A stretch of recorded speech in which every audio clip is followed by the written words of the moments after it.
exciting. I'm saying either way. If you could just be left alone and do this work, I'm not mess with that.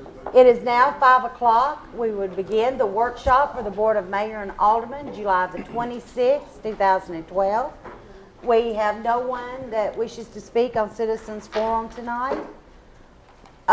For the August 9th meeting, I will have the prayer. Alderman Waldron, you'll have the pledge.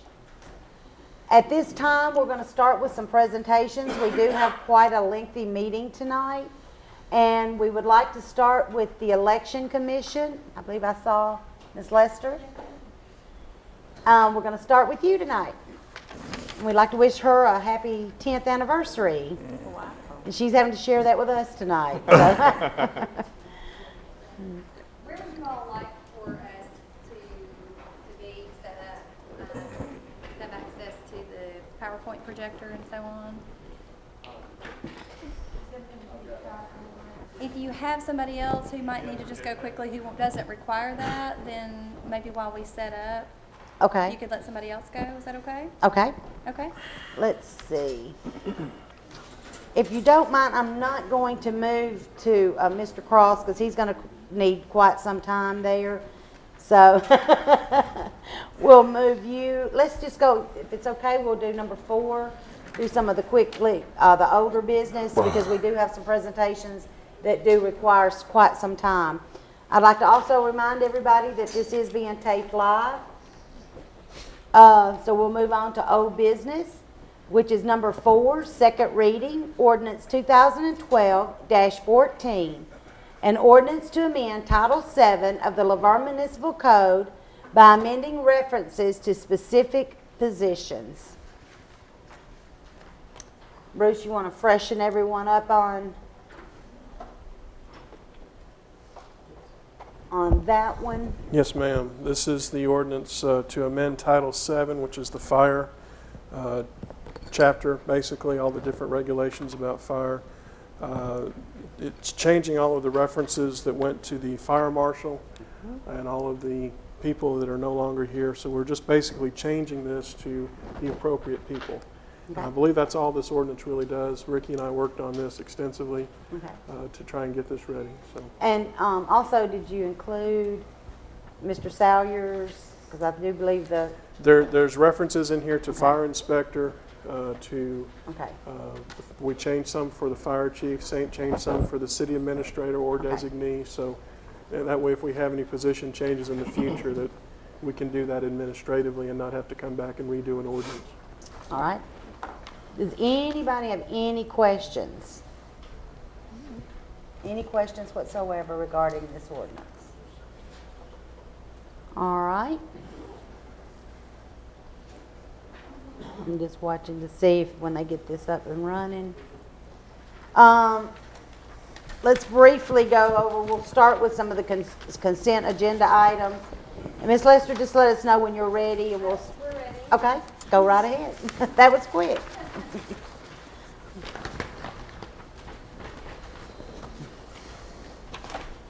Good evening. I was asked to attend this meeting to basically just explain a little bit about the process. As I understand it, there was concerns about some of the Severn residents having to drive into the city limits of Smyrna for their election day polling place. And I'm here this evening basically to just provide a little bit of background about the redistricting process and how that works. I'm at a little disadvantage because I have to look behind me to see the screen, but Barbara Severs and Mike Curtis are here with me. They are with our GIS department for Rutherford County, and they helped with the redistricting process every step of the way from, the county commission districts down to the precincts and the polling places, so they're very familiar. And they maintain all the GIS maps for the county, both for elections and all kinds of other things that GIS is used for within Rutherford County. To give a little history, the Tennessee Constitution requires that all counties in Tennessee undergo the redistricting process, or reapportionment as some people use the terminology, at least every 10 years. So because it is such a big undertaking, typically counties do not undertake that more often than every 10 years, but certainly it could be under the language of the Constitution and the statutes pertaining to that. The reason behind redistricting or reapportionment is to ensure one man, one vote. Because as your county grows and changes, or in some cases, other counties have actually lost population in years where people move to the more urban areas and away from some of the rural areas, depending on, job markets and those sorts of things. You could have county commissioners who represent, one county commissioner in one county commission district might have 5,000 people who he or she represents, while the county commissioner in the district right next door to him or her has 15,000 people that he or she represents. And that's not really fair to the commissioner or to the voter or the constituents of that commissioner to have the unequal representation. So that's the reason behind the reapportionment. How they actually go about doing that, there's several district lines that are involved. Obviously, you've got everything from the U.S. Congress all the way down to the precincts. So the U.S. Congress is responsible for drawing the lines for the U.S. Congress. The state of Tennessee House of Representatives is responsible for drawing the House of Representatives lines for the state of Tennessee. Likewise, for the Tennessee Senate, they're responsible for their lines. And you get down to the counties, and the county commissioners are responsible for the county commissioners' district lines. Then, once all of those lines have been placed on the map of the state of Tennessee and down to Rutherford County, the Election Commission has the task of drawing lines for precincts. Now, if each county commission district had 6,000 voters or less, then under the law, you could just have one polling place per county commission district. But if there's more than 6,000 registered voters in any one county commission district, you have to divide that county commission district into more than one precinct. So that's where we get our voting precincts from. And I'm not exactly certain which county commission district is the one in question. I'm guessing is it 12-1, District 12? It's 5 and 12. Oh, she's 5, okay, so Robert- 5 and 12. Robert Stevens as well. So 5 and 12, okay.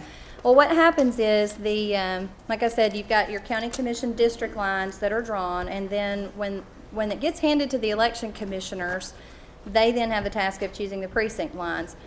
But you've got other laws that come into play, such as the laws that pertain to state Senate redistricting.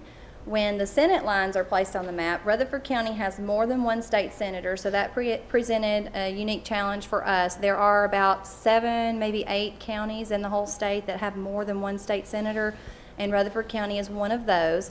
Every time that a state Senate line crosses into a county commission district line and back out again, the Election Commission is required by law to create a precinct for that specific area. It doesn't matter if it's 12 people or 2,000 people, that has to be its own separate precinct, because you cannot have a voting precinct where more than one state senator's name can appear on the ballot in that precinct. It's not the same for the House of Representatives. So there may be precincts where a House of Representatives line comes through the middle of a precinct line, and that's okay. And the reason, how the Election Commission keeps that straight is when the machines are programmed for each of the precincts, we know what different scenarios might exist in that specific precinct for that election on election day. So if there's more than one House of Representatives member in a precinct, that machine is capable of bringing up either one of those ballots. And how we know that is when the voter comes in, either with their voter registration card or with their photo ID. If they didn't bring their card, that's okay. You can, under the law, you just have to have the state or federal government issued photo ID.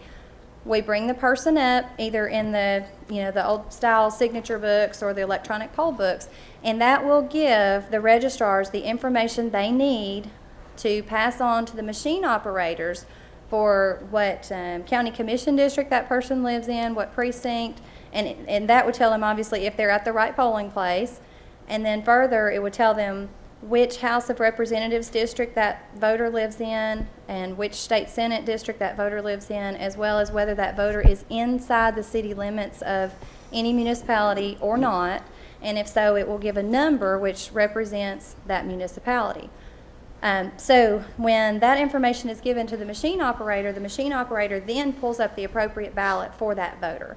So that is how that would work in this scenario where we have a precinct that has more than one city in it. With Smyrna and Laverne in particular, the city limit lines touch all the way across. There's not an area in between like there is between Murfreesboro and Smyrna, or Murfreesboro and Eagleville, or Eagleville and Smyrna and Laverne. They touch all the way across. So when the county commission district lines were drawn, some of the districts included city limits of both Smyrna and Laverne. Therefore, when the precinct lines were drawn, there were precincts that included both city limits of Smyrna and Laverne. You know, when the election commissioners draw those lines down to the precincts, they take the geographic area of the precinct, whatever shape it might be. Some of them are more round or square than others. Some of them are longer and skinnier, or taller and skinnier. It just depends on the shape of the county commission district and the geography of that particular area, whether there's a lake or a river and those sorts of things. You're talking about census block boundaries and census lines, those sorts of things. And once they get down to the precinct, then whatever that precinct may be, if this is an example of the shape of a precinct, which obviously we don't have precincts that all look that nice and pretty, but the idea of the election commissioners is to try to put the polling place in a central location where it's easy for everybody to access, which for a precinct that would be shaped like this would be right in the middle, right? So you'd ideally like to have the polling place for that precinct in the middle. Sometimes that's not always possible. But in the circumstances of 12-1, for instance, the polling place is in the middle. If you want to bring that up. And if you zoom into that just a little bit more, you can see where the little yellow checkbox is above the number 12.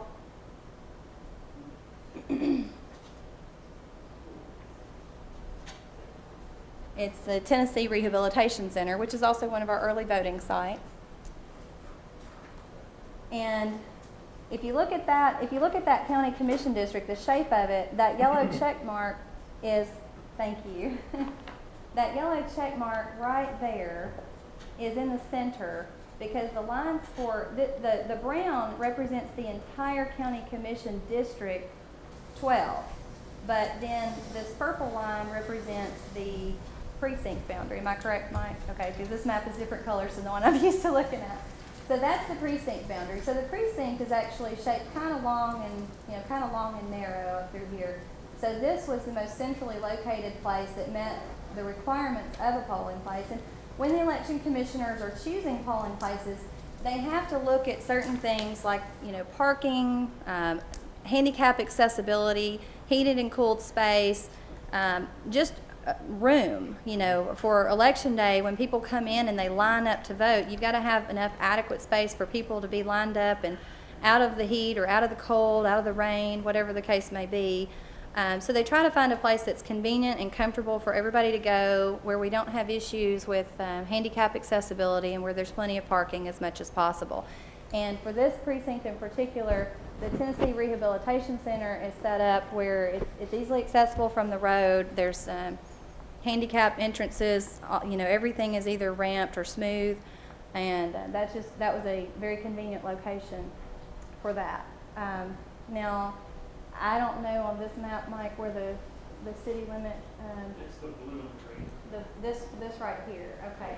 So everything south of this blue and green line is Smyrna city limits, and everything around does it go this way or? Smyrna goes that way. Smyrna goes that way. Okay, so this is rural then. That's county. That's lake. Oh, that's lake. Okay, so there's a lake up there. I'm used to seeing a lake being blue on a map. Sorry. So this is the airport.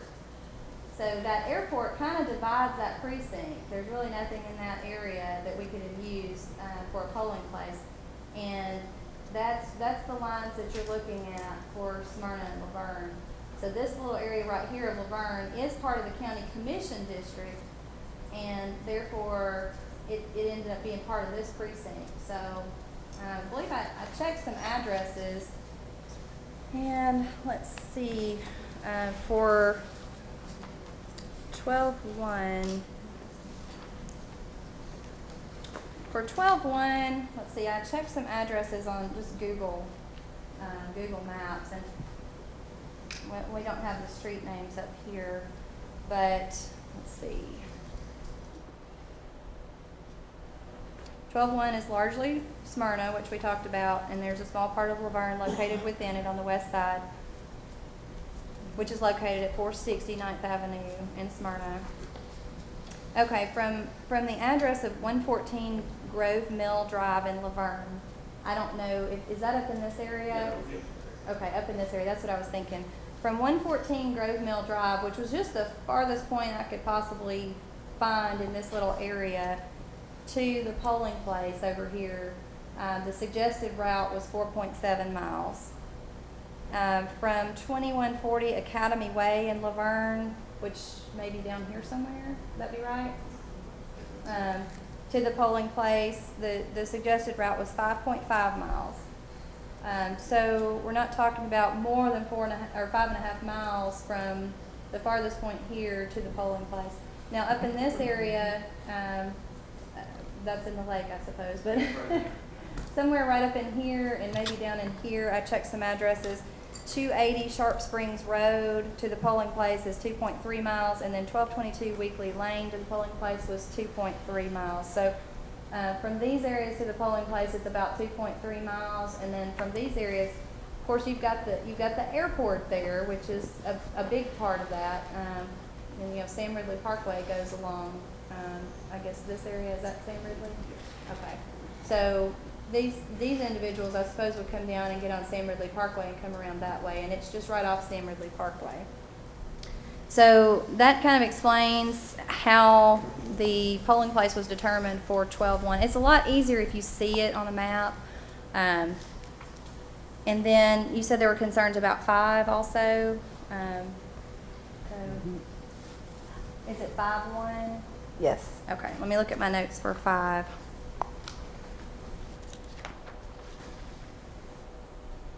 Okay.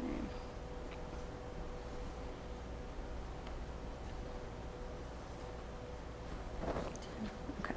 All right, 5-1, we looked at that, and it's largely Laverne, but also contains part of Smyrna. So this, the light brown color is County Commission District 5, which goes all the way to the county line up here, and then down, is that Stones River, or what's that road there? This one up here? Sand Hill Road, isn't it? Stones River Road here, and Stones River. then Fergus, Fergus Road, okay. and then the next north-south parallel here, and then Sand Hill Road, and then, no, that's Fergus. It's I forget the name. Okay. And there's a creek here. Okay.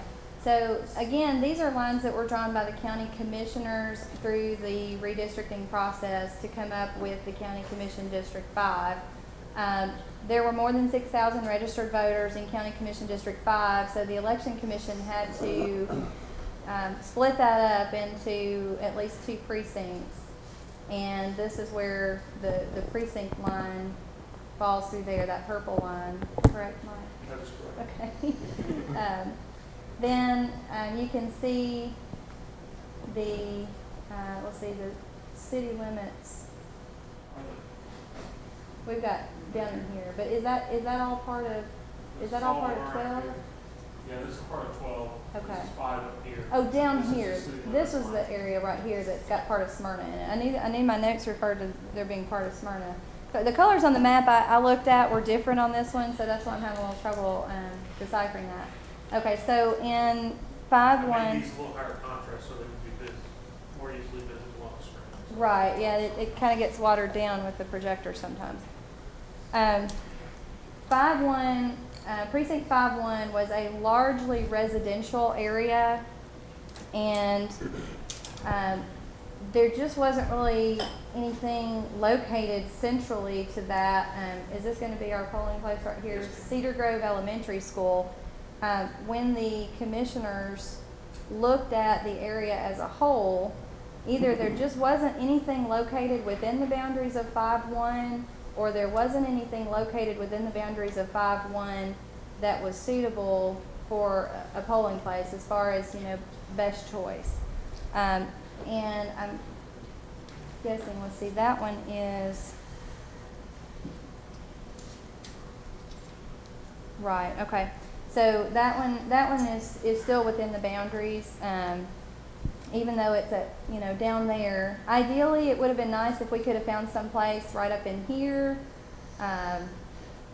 because the election commissioners realize that if they choose a place down here, then obviously the people who live way over here are going to have to drive somewhere to get down here. So if we could have picked a place in the middle here, I believe they very well would have. But is there anything even in that? The First Baptist Church is You- where we voted for years. It has plenty of parking. It's And huge. I will say that the commissioners discussed that issue about, we did away with quite a number of our churches, and the commissioners have received a lot of complaints from voters and so on in the past about But you're still having- voting at churches. We are. Okay. We So are. That And- argument won't fly. Well, this is the election commissioners' discussion that you can look back through in the minutes and find that. There was, I don't know if they actually made it as a motion or if it was a discussion, but it was brought to the floor that one of the commissioners particularly brought it up that he would rather use a school where it was available rather than a church building. So we actually gave up quite a few of our churches in favor of schools. But when you have 29 voting precincts in Murfreesboro, 8 in Smyrna, and 3 in Laverne, you know what? A church would do fine. Right. Well, I can't make the election commissioner's decision for them, but I'm here to explain how they arrived at their decision. And that was one of the factors that they considered in choosing their polling places, was whenever possible using a school over a church building. A lot of people complain it's a mixture of church and state, and some people who are, I don't know, I grew up Church of Christ, and I'm not this way, but some people who grew up going to one denomination feel uncomfortable merely walking through the doors of a church building that's another denomination. Now, I mean, that would fly if they got rid of all the churches, but they did not. right. So and that argument don't fly. And the precincts where we have churches is where there were not any other buildings that were suitable for polling places, either within the precinct boundaries or within the half-mile radius. We're permitted to go within half a mile outside the precinct boundary in any direction, as without permission from the state election office. But if we still can't find anything within that half mile, then they have to obtain special permission from the coordinator of elections office in Nashville, and can only then go up to 3 miles. So if there's nothing within 3 miles, I don't know what you do, but we fortunately haven't had that issue in our county. So let's see, as far as, I think I did some addresses in 5-1 also. I'm a little disadvantaged without having the street names, but from 120 Mason Road in Laverne, can somebody help me with where that's going to be? Need to go, where am I going with, where's Mason Road in Laverne? Anybody know where that is? Is it up in here? Okay. So from 120 Mason Road in Laverne, which was just a random address I picked in the farthest corner, to the polling place, it's 3.1 miles. Okay, so from there to there, whichever route was a suggested route, I don't know if that's a road or if that's just a boundary, but it's 3.1 miles. And then from 130 Wheeler Street, is that somewhere over here, or tried to find some place in the farthest point, but from 130 Wheeler Street in Laverne to the polling place, which is located at 354 Cheney Road, it's 3.7 miles. So everything within this one in particular is closer than even, the individuals who were in this area having to drive to Tennessee rehab. I think the farthest point I could find was 5.5 miles in 12-1. So, and then to further, I guess to go back a little bit, as how the commissioners even arrived at these lines, or the state senators or the state House of Representatives, what you have to do is you have to take the number of individuals who live in a specified area. So in this instance, I'm talking about the county commission districts. Therefore, we're talking about the population of Rutherford County as a whole based on the 2010 federal census. Those numbers weren't released until April of 2011, and in those numbers, Rutherford County was stated to have a population of approximately 262,500 some odd people, and that's, you know, men, women, infants, children, everybody from the youngest to the oldest and everybody in between. It doesn't have to be registered voters, that's just people. And 262,500 was the approximate number. Then you consider that Rutherford County has 21 county commission districts. You have to divide that number, 262,500, by 21, and that gives you a target population of 12,500. I think it came out to 12,505. Okay, we argued about whether it was 505 and a half or 506. Okay, so 12,505 was the target population for each one of the 21 county commission districts to have. And under the one man, one vote rule, which is why we do reapportionment, then that is your target population. Obviously, you can't have exactly 12,505 people in every single little place. Otherwise, you'd be splitting homes in half to try to come up with an exact number. And if somebody's born or somebody dies, it just changes instantly. So you're permitted a 5% variance up or down from 12,505, which is approximately 625 people. So to stay within the 5% variance, you could go upwards of 12,505, so you could say plus 625 people, or you could go downwards and say minus 625 people and still be within the permitted variance. And that's how the county commissioners drew their lines. There's not a similar law that pertains to precincts. In other words, the precincts don't have to be equal in number. That would just be a complete nightmare, especially when you consider that you can't have split Senate districts, that each Senate area that comes through has to be its own. So if you have 200 people there and you had 12,000, you'd have to have a whole lot of precincts within any county commission district. The laws that pertain to the precincts state that you cannot have more than 6,000 registered voters in any one precinct, and that is what the election commissioners adhered to when they were choosing their precinct lines. And Mr. Curtis and Ms. Severs, they had, basically at the time this was done, they had a partial copy of our voter database, which did not include names or social security numbers or date of birth or anything like that. It was just a copy of the street number, the street name, the city, and the zip code, and that information. So they were able to geocode that information and basically plot little pinpoints on the map. And when they drew a box or polygon or whatever you want to call it, the software that they use for GIS mapping would tell them how many people are in that specific area that they selected. So if it was more than 6,000, they knew they had to reduce the size of that area somehow. And when they reduced the size of that area by moving the line somewhere, the software will automatically tell them how many people were in it at that point once they moved the line. So that's how the process worked with both the county commission districts and the precincts in Rutherford County. So does that explain it a little bit better? I guess I should point out probably too that Rutherford County was nearly tied for first place in the whole state of Tennessee for population growth. We had in Williamson County and Rutherford alike both had over 44% population growth in a 10-year period of time. So that basically required the county commission to really rebuild the county from the ground up. The lines changed dramatically from what they were in the past. County commission districts shifted one way or shifted the other. County commission districts that used to be tall and skinny might be long and skinny now. They just really don't look the same at all.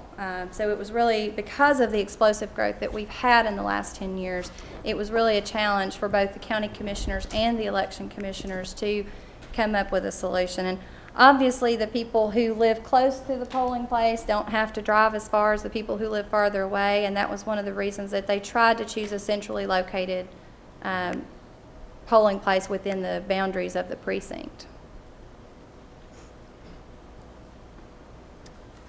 I have a on couple there. questions. Mhm. You answered a lot of them last night when I spoke to you, so I appreciate that and appreciate you coming out on your anniversary. Yeah. So we'll try not to keep you much longer. But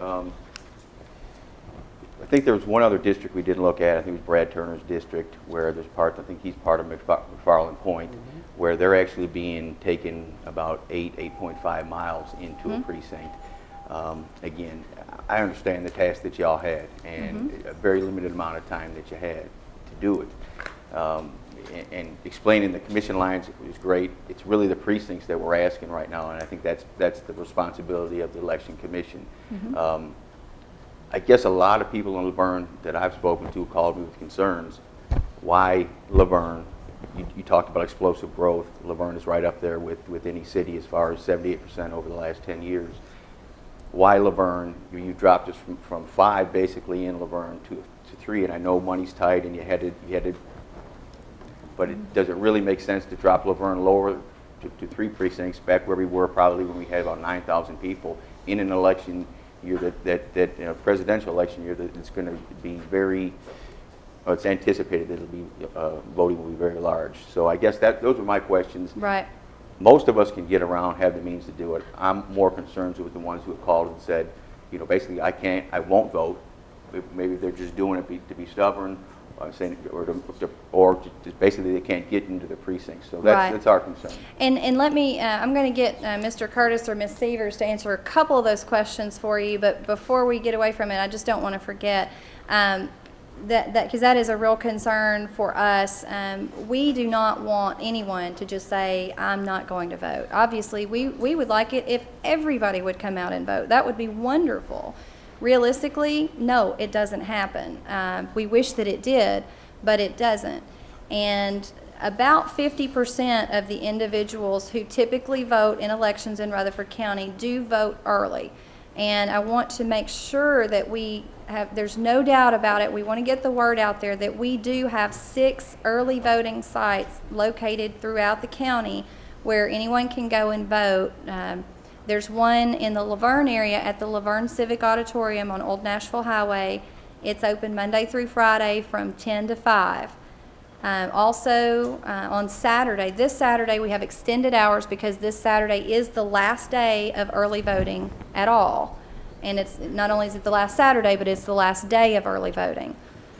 That location will be open, as well as all the other ones, from 8 in the morning until 4 p.m. on Saturday. We've been open from the 20th day prior to the election day. So Friday, July 13th was the first day of early voting, and we'll be open until this Saturday, July 28th. We want to encourage everybody who has the means to get out and vote early. If you just want to vote on election day, that's fine too. But for those individuals, you mentioned people who can't leave their home, or they can't get out, they can't get around, they don't have the means. If you're age 60 or older, you can get an absentee ballot mailed to you. If you are disabled, you can get an absentee ballot mailed to you. If you're a caretaker of a disabled person, you can have an absentee ballot mailed to you. If you live outside the county, or you're going to be outside the county on election day, you can have an absentee ballot mailed to you. If you're military or overseas American citizens, you can have a ballot mailed to you by absentee methods. There are many, many reasons that you can have an absentee ballot mailed to you, and you can find those listed on our website at www.rutherfordcounty.gov/election, and that's ELECTION. There's no S on the end. But the deadline, it's unfortunate this meeting is today because the deadline to request an absentee ballot is today. There is a form available on our website that can be printed out and filled out. There's a fax number on that form that's our absentee request fax line. You can fax that in. You can scan it and email it to us. That information can all be found on our website. Certainly, we want to encourage everybody who wants to vote to participate in the election process in one way or another. And to answer some of your other questions about why Laverne, when Laverne has grown by so many percent over the last 10 years, I'm going to turn that over and let Barbara Severs or Mike Curtis talk a little bit about that. They do have a map up here which shows the growth percentage for different areas around the county, and certainly there was no intention on the part of the Election Commission to reduce the number of polling places in any one city or any one area. This was what was applied in Laverne and Smyrna was applied the same countywide. Some precincts are larger than others just because they're more rural areas. Some are smaller. And I'll let Mike or Barbara talk about some of the growth and the development plans, and as far as the residential planning versus, commercial or business areas.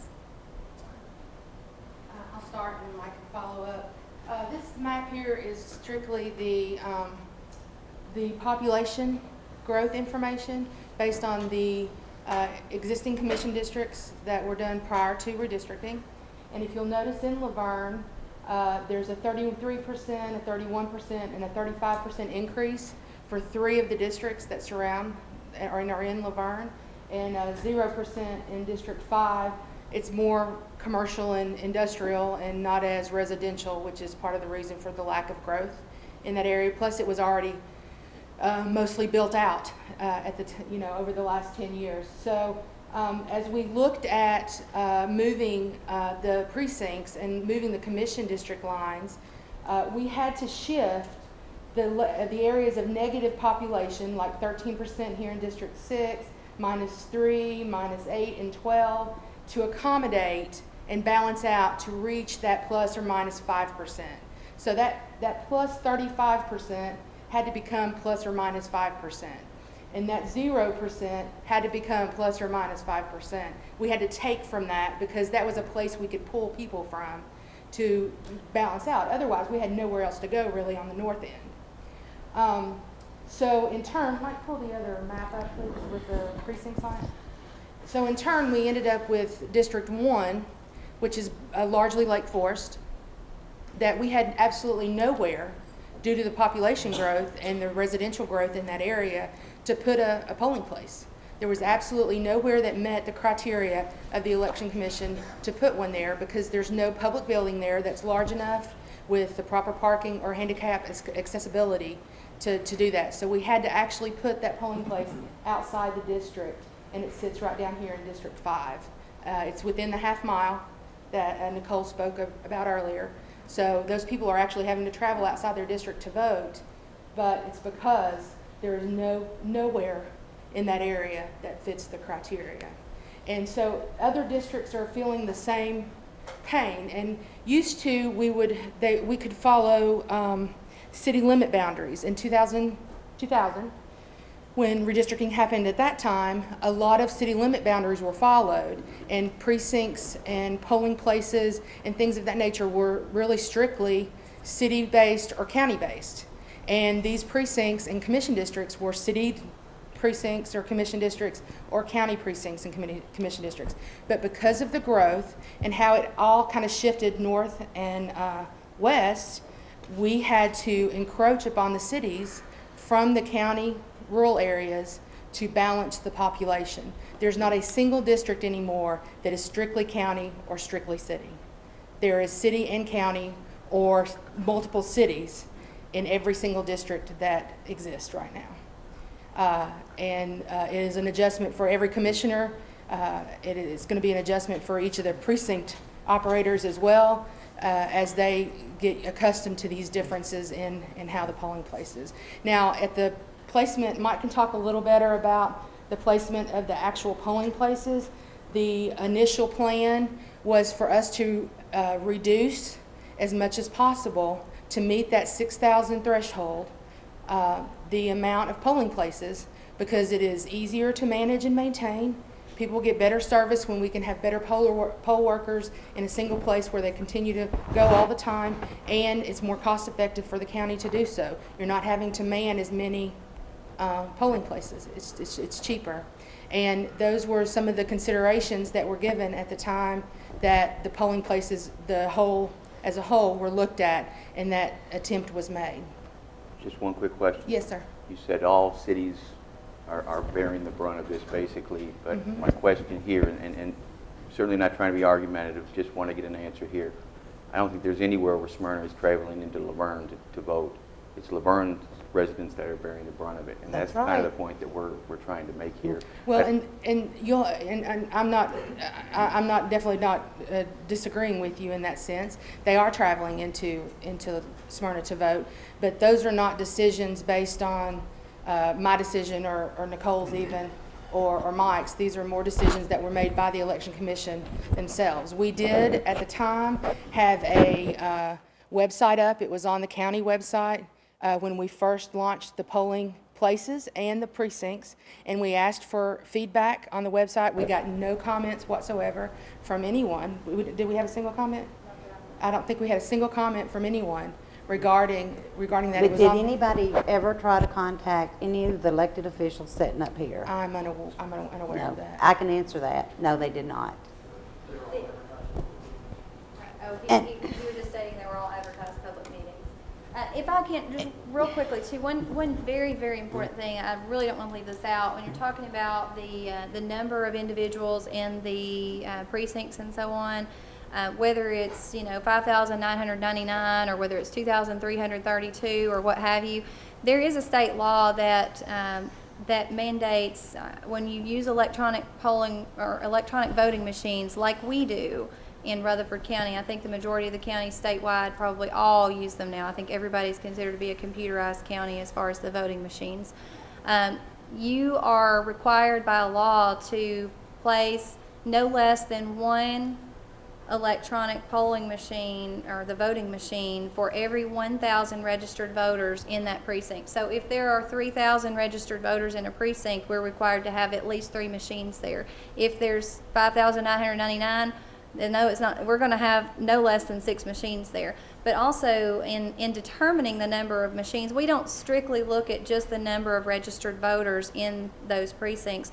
We go back and we look at historical election data too to determine what election day voter turnout is in those areas. So let's say if you're talking about the Lake Forest subdivision, which is pretty much all County Commission District 1 is, there's very close to 6,000 registered voters in that area. If that area grows anymore, we're going to be required to split that even further and try to find another polling place that's not up there. It's just not there. It's all residential area.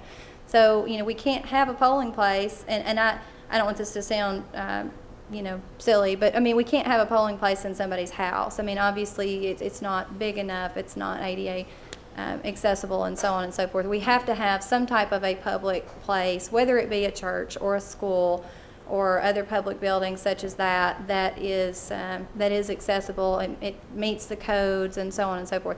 So we will look at that data to determine how many machines we think we will need at those locations. So if we have, 5,999 registered voters up at in County Commission District 1, which is Precinct 1-1, and say, normally everybody who lives in that area, if we have 75% of those people who actually vote in that election who come out and vote early, well, we may not need as many machines at that polling place. But historically, if the majority of people who vote in that area come out and vote on election day, well, then we're going to have more machines out there. We're not going to just have 6 machines. We may have 8 machines or 10 machines out there so that we can make sure that we keep the lines flowing. And likewise, we'll have more registrars there to sign people in and check their identification and so on when they get there, so we can keep those lines moving as quickly as possible and try to keep the flow going so that everyone's able to get in and get out and vote. So those are some of the other things that we look at as far as the Election Commission office in determining. We have 296 machines that we're able to use countywide. We own 150 of those machines, and we're leasing this election year. We were permitted to lease 146. So we've got 296 that we use. Some of those are used for early voting. About 30 of those machines we use for early voting. We have nursing home and assisted living facilities that we have to go out and vote prior to the election. So some of those, about 3 of those machines are used for that purpose. And then we have to reserve some machines for our fail-safe centers on election day. And then the rest of the machines, pretty much, we can divvy up between all of the remaining polling places, which happens to be 46 in this case. So we can take the remaining machines and look at the number of registered voters in each precinct, as well as what the typical election day turnout percentage is for each of those areas, and determine, how many. Of course, August is our very first election going forward under the new lines. And, it's going to be a learning experience for everybody. We want to try to make sure that we have enough machines everywhere, and that we keep the lines moving smoothly. Really, August typically doesn't have as large of a turnout as obviously November being the presidential election. There's going to be a lot of people who come out and vote in November who haven't voted since the last presidential election, and we're fully well aware of that. And this will also kind of maybe help give us a little bit of a gauge under the new precinct lines and so on, how many people are going to come out and vote on election day at their polling places. So that'll help us in preparation for November. So I did not want to forget to tell you all that too. So just because there may be a lesser number of polling places within the city limits of Laverne doesn't mean there's going to be less machines or less registrars and so on. We'll still have the appropriate number of machines and poll officials to service those areas. District 1-1, where they gonna vote at? Laverne Lake Elementary Okay, School. well, that's in Lake Forest area. That's what- Right. One more comment too about your, Laverne people coming to Smyrna and Smyrna not going. Smyrna isn't coming to Laverne to vote, but there are a lot of people in the county that are now going to have to travel to the city. I know I'm one of them, to vote, because now my district encompasses both city and county, and I live out in the rural area, and there's a lot of very rural county places that are going to have to travel a very good distance to get to a polling place as well. There, we just couldn't put them there just isn't appropriate places to put them everywhere, and by reducing the number overall, it has made some people have to travel more. So there are other people who are traveling out of their district area that they're accustomed to go and vote. But I understand what you're saying. I just want you to be aware it is a county-wide look at the polling places. It wasn't just let's take away from Laverne and make them travel to If Smyrna. there's nothing that can be done now, being 100 days out of the election, but you say it's trial and error, just please hear our concerns. I mean, there's a lot of people in Laverne that are upset over this.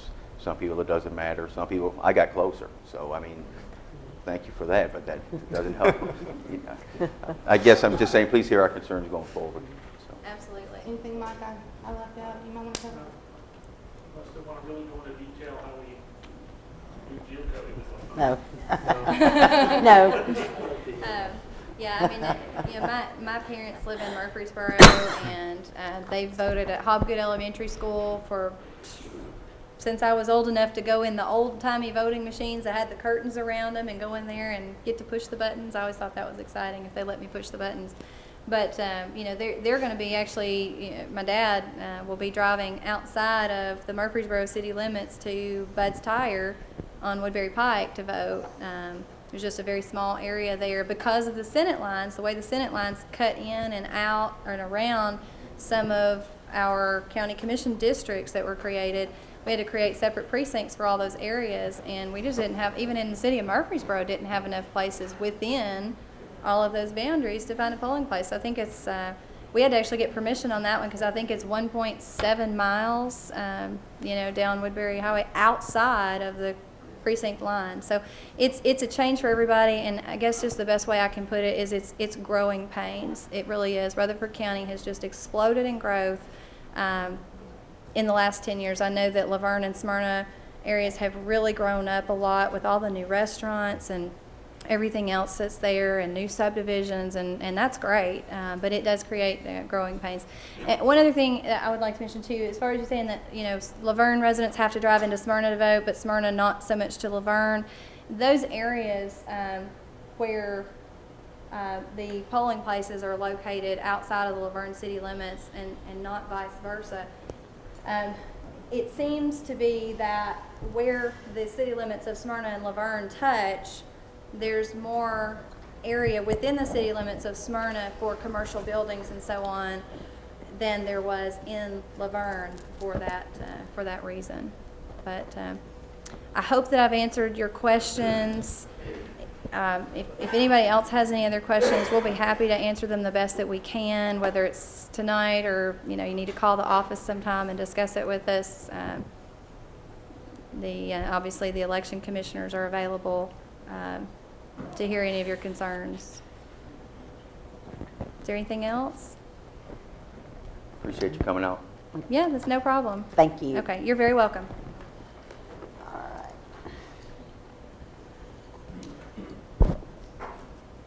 Okay. Now we're ready for Mr. Ralph Cross.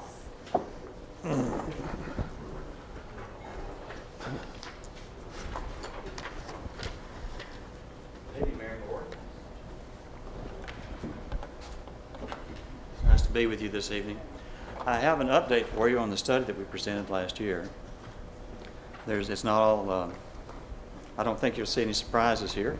That I do have some good news in regard to the major adjustment. You were faced with some difficult decisions last year, and as you saw those implemented, I want to share that with you and then talk about the plans that you've got as they exist now for capital improvements and for the growth and expenses and covering those to keep us out of the oversight of the state.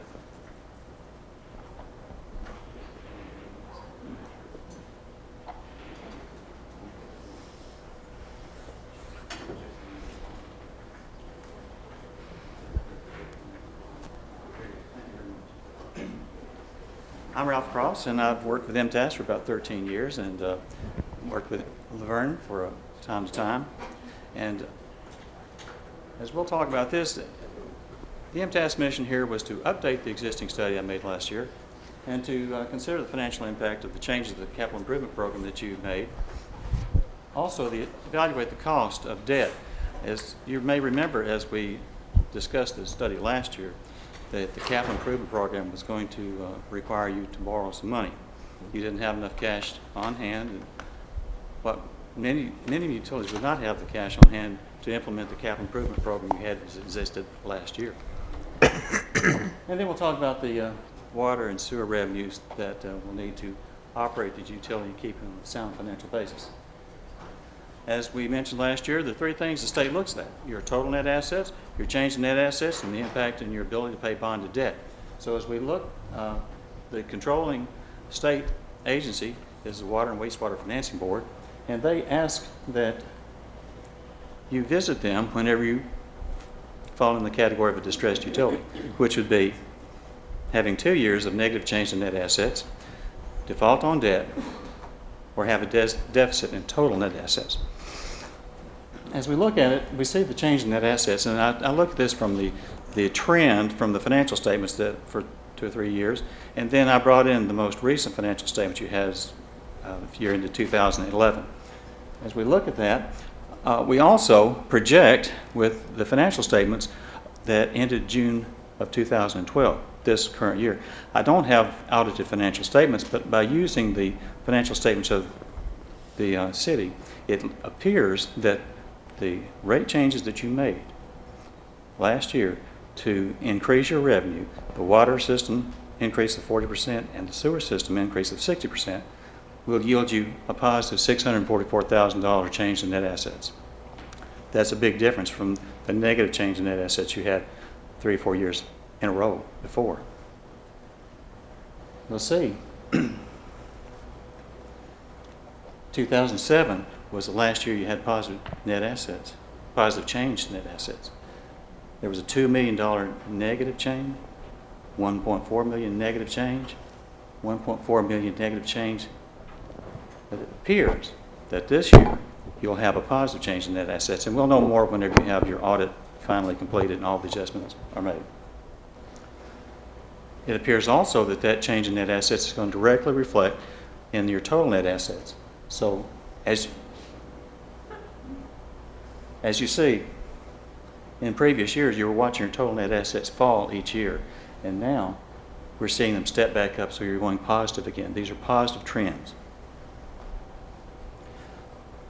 But let's step back from the good news and let's talk about the trend and what's been happening from your audit financial statements and where we are now and where we're going to go as we evaluate the capital improvement program you have you have under consideration currently, as well as dealing with the cost of operation increases over time. As you see from the 2007 and 8, 2008, 9, 9, 10, and 10, 11, you were having operating losses each year. $132,000 in 8, it was $1,400,000, $1,200,000, and then in the most recent audited financial statements, $1,400,000, almost $1,500,000. That's where you were taking action against to bring that change up. So we had negative change in net assets we had to deal with. That was one condition as a requirement of a distressed utility. Let's look at your debt service. As we evaluate the debt service and bringing that forward, you were maintaining your debt fairly consistently at $1,600,000 for total debt service, principal payments and interest payments. And as we extend that amortization of that debt, we see in the study period through 2016-17, that debt begins to fall off.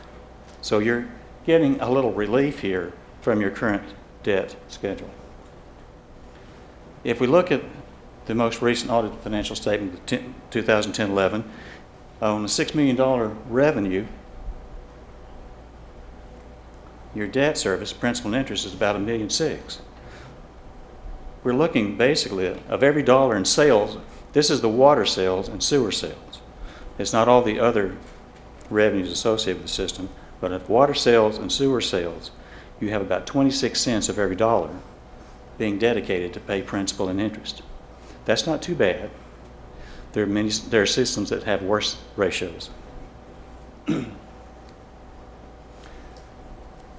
addition to the operating revenues that we looked at the first schedule, there's another set of revenues called non-operating revenues, which basically relate to the amount of interest that you're earning on investments that also reflects the interest you're paying on debt. So operating expenses include salaries and utilities and consulting engineer, sometimes the maintenance costs and depreciation on the system. You're not paying anyone depreciation, but depreciation is a cost you have to cover in order to remain fiscally sound. The non-operating expenses fall below the operating income to be considered the impact of paying for interest on long-term debt. As we look at this, you can see that the non-operating revenue or expense was all expense at the bottom line.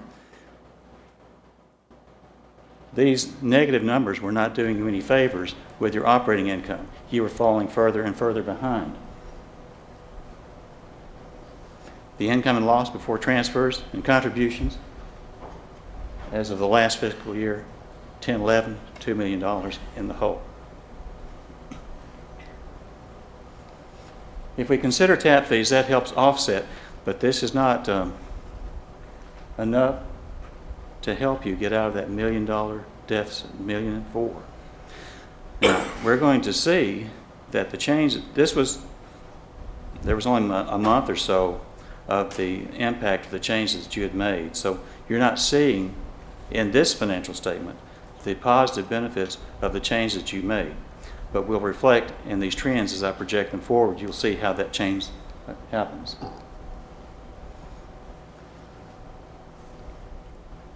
Currently, we still see revenues below our operating and non-operating costs. And thus, our income and loss before contributions is well below zero.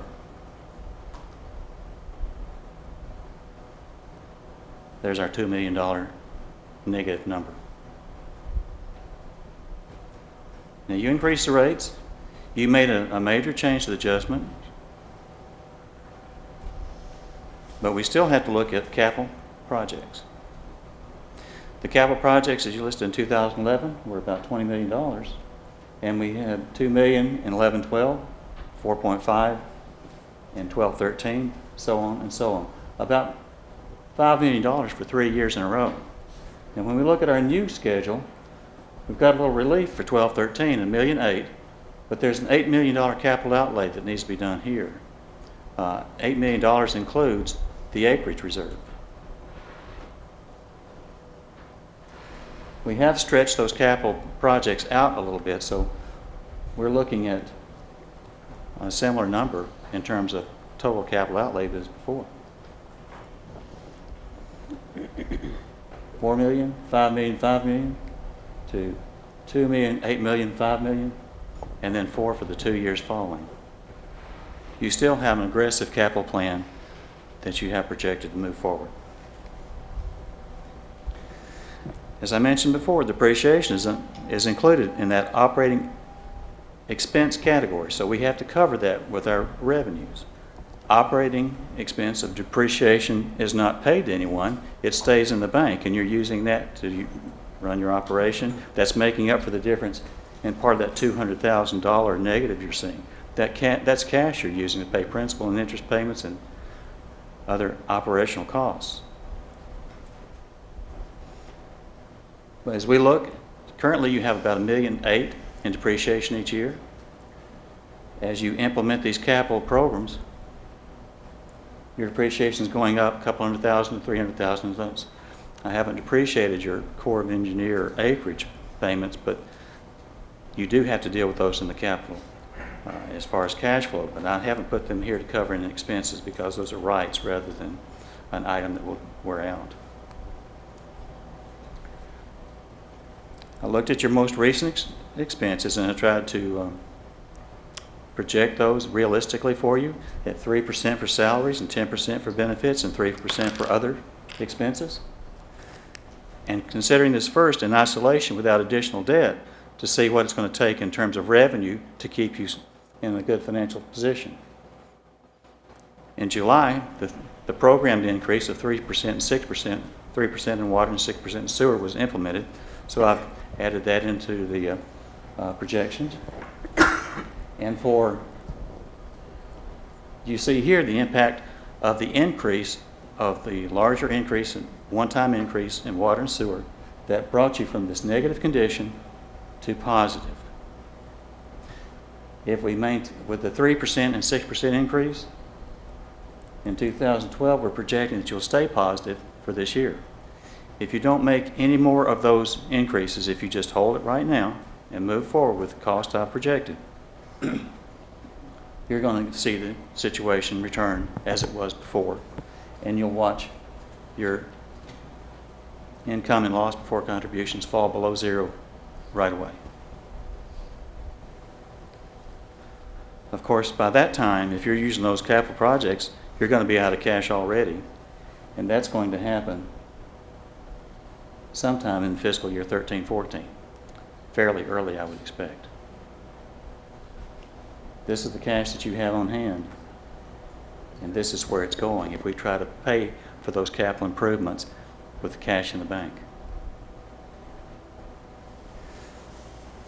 As before, previously I recommended that you have a 3% rate increase in water just about every year and 6% in sewer every year. Now I had projected a 6% in water one year and a 9% in sewer due to the impact of borrowing money. But this is going to cover in terms of the operational cost to keep you in a positive cash flow. If we implement those ongoing program rate increases, you continue to have positive change in net assets, and you continue to have positive net assets, and you can continue to pay your debt. That's a different picture than if you stop making those 3% and 6% rate increases.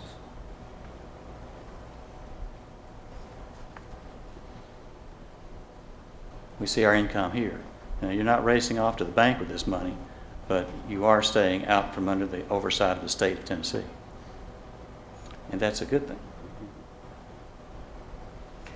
If we start looking at the cash flow needs to handle that the capital program, the millions of dollars that you need to invest in the system, we still don't have enough money from those rate increases to make that happen. So you've got to borrow $8.8 million. And you've got to do that pretty soon if you implement that plan. Now, of course, when you borrow money, you have to pay it back. And when you pay it back, you have to pay interest. So the interest is going to be a non-operating expense that's going to increase your operational cost. And then these principal payments are going to be a demand on your cash flow. These costs have to be considered in these rate increases.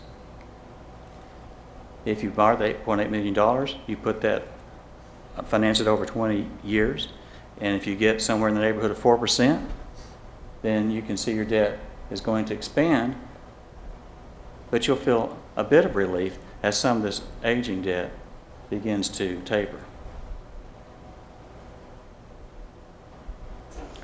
So if our capital projects move forward as we have projected, our expenses grow as we have projected, and if you make those programmed rate increases, it appears to me that by having the debt at 20 years and the projections based on current conditions, that you can have positive cash flow, you can have positive income before the contributions without having to adjust the rates any more than what we've already said. We don't see the need for that spike. You can see that it really closes in right here. It starts to pinch because we're picking up the additional interest, and that counts against your income and loss before contributions. But that's a couple of years out. You can see what happens, watch what's going on.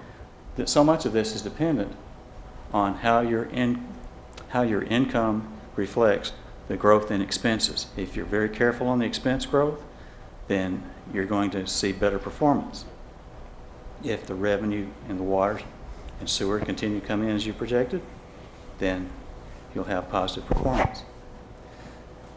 If you borrow the $8.8 million, it looks like you'll make it to 2016-17 with about $1 million.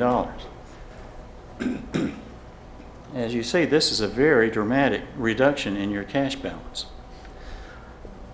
But if you end your capital projects at this level that you have in the schedule, if you end those capital projects in 16-17, you don't have the $2 million, $3 million, $5 million purchases anymore, then your cash will begin to grow because those rate increases will add to your cash if you stop spending money on stuff. Does that make sense? If I quit buying more water system, more sewer system, the cash balance will begin to grow.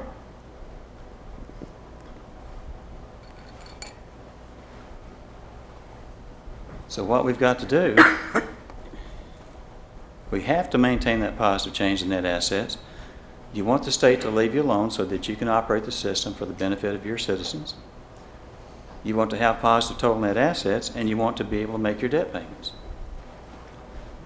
That means that we need to have those rate increases that we talked about, and you've got to borrow money to have the cash flow to pay for those capital purchases. And you've got to have a very strict control over the growth and the expenses of that system. If you start letting your expenses grow at 4% instead of 3%, and I have the depreciation for the capital projects built in to this, so I'm not talking about the depreciation costs. I'm not talking about, and I have built-in projections for the growth of the cost of the sewer treatment from Metro. I'm talking about your operation costs. There's a number of items that were in the list of the capital projects given to me for consideration for this review. A lot of those things that were put into that list were operational costs. They weren't the kind of thing that you're investing in the plant and equipment. It's maintaining water lines, and you don't put a capital investment in for replacing valves or a few feet of water line. You put that in for something major, a system, an improvement for a neighborhood, a large development. So those things can be incorporated as part of your operations. I've considered the larger items that require a significant investment in the system, that increase the depreciation of your system, that also have to be dealt with by the revenues. I've been rather brief with this presentation. You've got a huge agenda, but I'm here to answer any questions that you might have over the analysis we presented.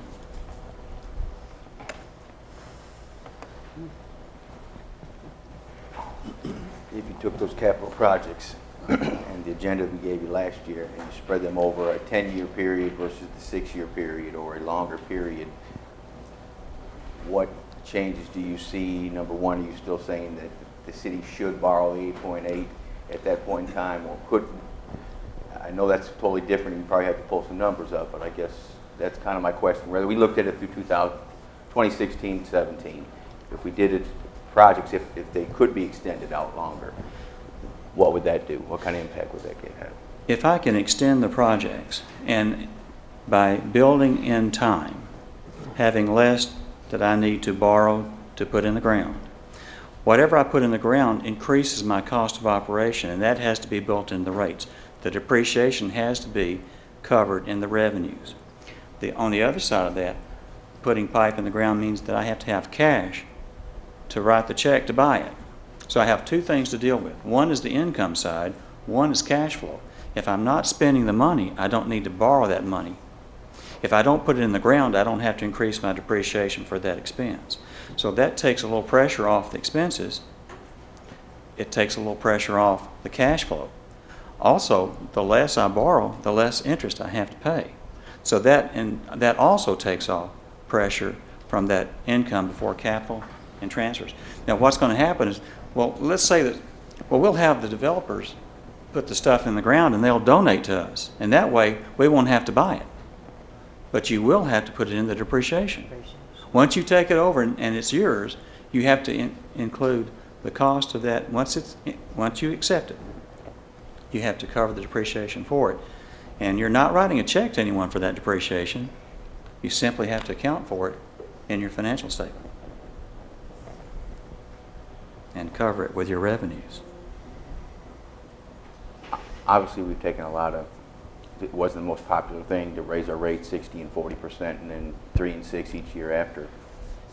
But one of the questions that have been asked a bunch of times to me, when will our residency relief? We're looking at that, and you're saying without rate change, we're going to be back in the same boat that we were last year. Do you see the rates continuing beyond that? 2016, will we have to maintain them? I don't know if you went out that far, but it gets pretty fuzzy. Once you get past a couple of years, you're taking the numbers and you're just saying we're trying to enhance those going forward.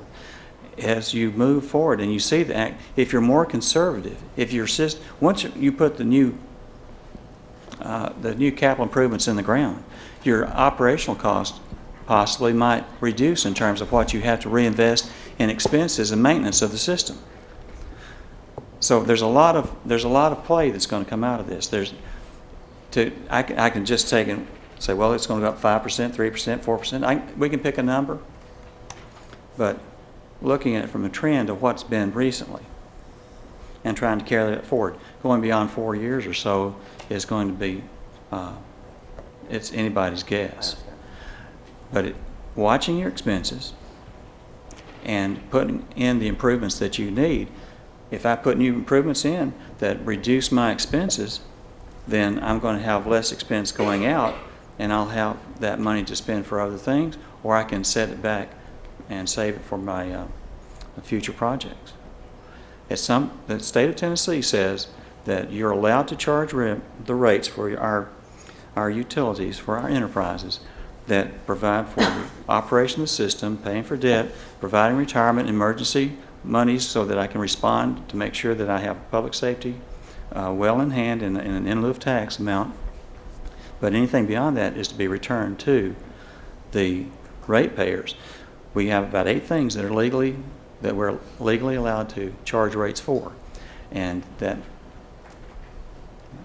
anything if you see this condition coming where you're becoming a cash cow, then the rates should be brought back. I will say this too, that as you're looking at the replacement of this equipment, had you put every dollar that had been recorded for depreciation over the past 20 years, you would have that money to invest in your system rather than having to borrow it.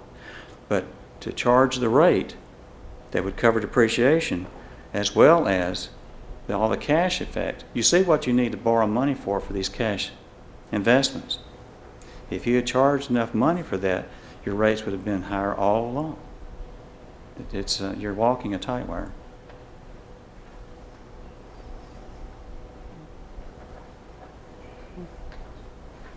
We're really not talking about anything differently tonight than we did a year ago. We have the same conditions, we have the same challenges. The dollars are a little different. So if you take a pencil and you start scratching out some of those capital projects, that means the less money you need to borrow. That will mean less interest that you need to pay. That will be less depreciation you account for. But what does that do to your operation costs? That's what you have to evaluate. Because if I don't replace, the expenses go up. You're playing catch up. You're always playing catch up. Systems never get new in the ground. They always wear out. That's why we have depreciation.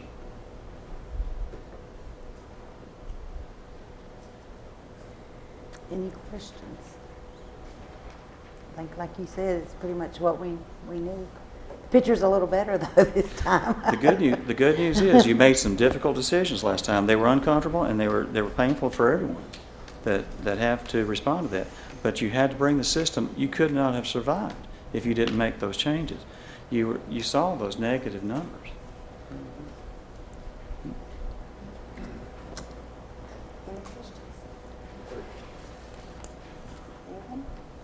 Thank you. Thank you very, very much. I wish you would. Thank you. Well, we're getting ready to bring up some other folks for some more. We're going to start trying to save those expenses and cut those costs. And let's see. These kind of go, the Severn Trent. Jill, do y'all want to go first, or y'all want Johnson Controls? Y'all want to flip a coin back there? We'll go and bring y'all up.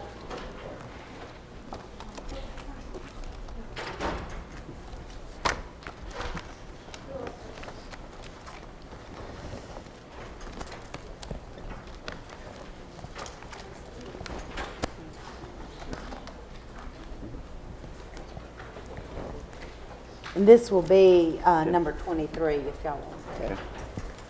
I don't think we have anything on the computers.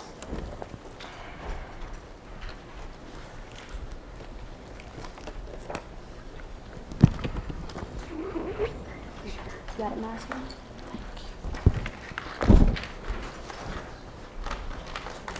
The floor is yours. Are we good? You're good. Okay. I want to let y'all know the first two slides will be different than what you have in your pamphlet. Allison and I are here to talk about our contract renewal that's coming up at the end of this year. When Severn Trent came in 2007, the city had numerous issues with the wastewater plant, lack of certified operators, non-compliance, significant water quality issues, a complete lack of documentation on procedures, QA/QC, and really no proactive maintenance program. Over the 5-year period since we've been here, to date we've got 8 full-time certified operators. We've increased our ranking on the survey from 36 to 97. From a water quality standpoint, we average about 0.13 NTU. The state requirement is 0.3, so we're clearly well below state requirements. We have a full complement of operations procedures, QA/QC, sampling plans, emergency plans, and they're all updated on an annual basis. The preventative maintenance program we put in place has been pretty successful. We were actually able to rebate $23,000 back to the city last year. So that was the way it was back then, 2007. Today, the issues are different. It's about cost. Cost around water production, water distribution with managing losses, cost with dealing with increased regulations, and it costs more to get the billing done. You've got old meters, you got a pretty expensive billing system. So all of that potentially affects your rate increases in future years. So with our contract renewal, our goals will be to basically continue what we're doing with the certification and the skilled labor, continue with our compliance, and focus on optimizing the total treatment cost for your water. Total being from production, distribution, billing, reduce the total cost. And optimize the water accounting to where when you do your annual audit, you have some solid numbers that you can report to the state on your water losses and your water production. And the goal of all of these is to really minimize any future rate increases that may be necessary. So the contract renewal options we want to put in front of the board for consideration will be option 1, which is basically to keep our current scope of work and give Severn Trent responsibility for the distribution flushing program.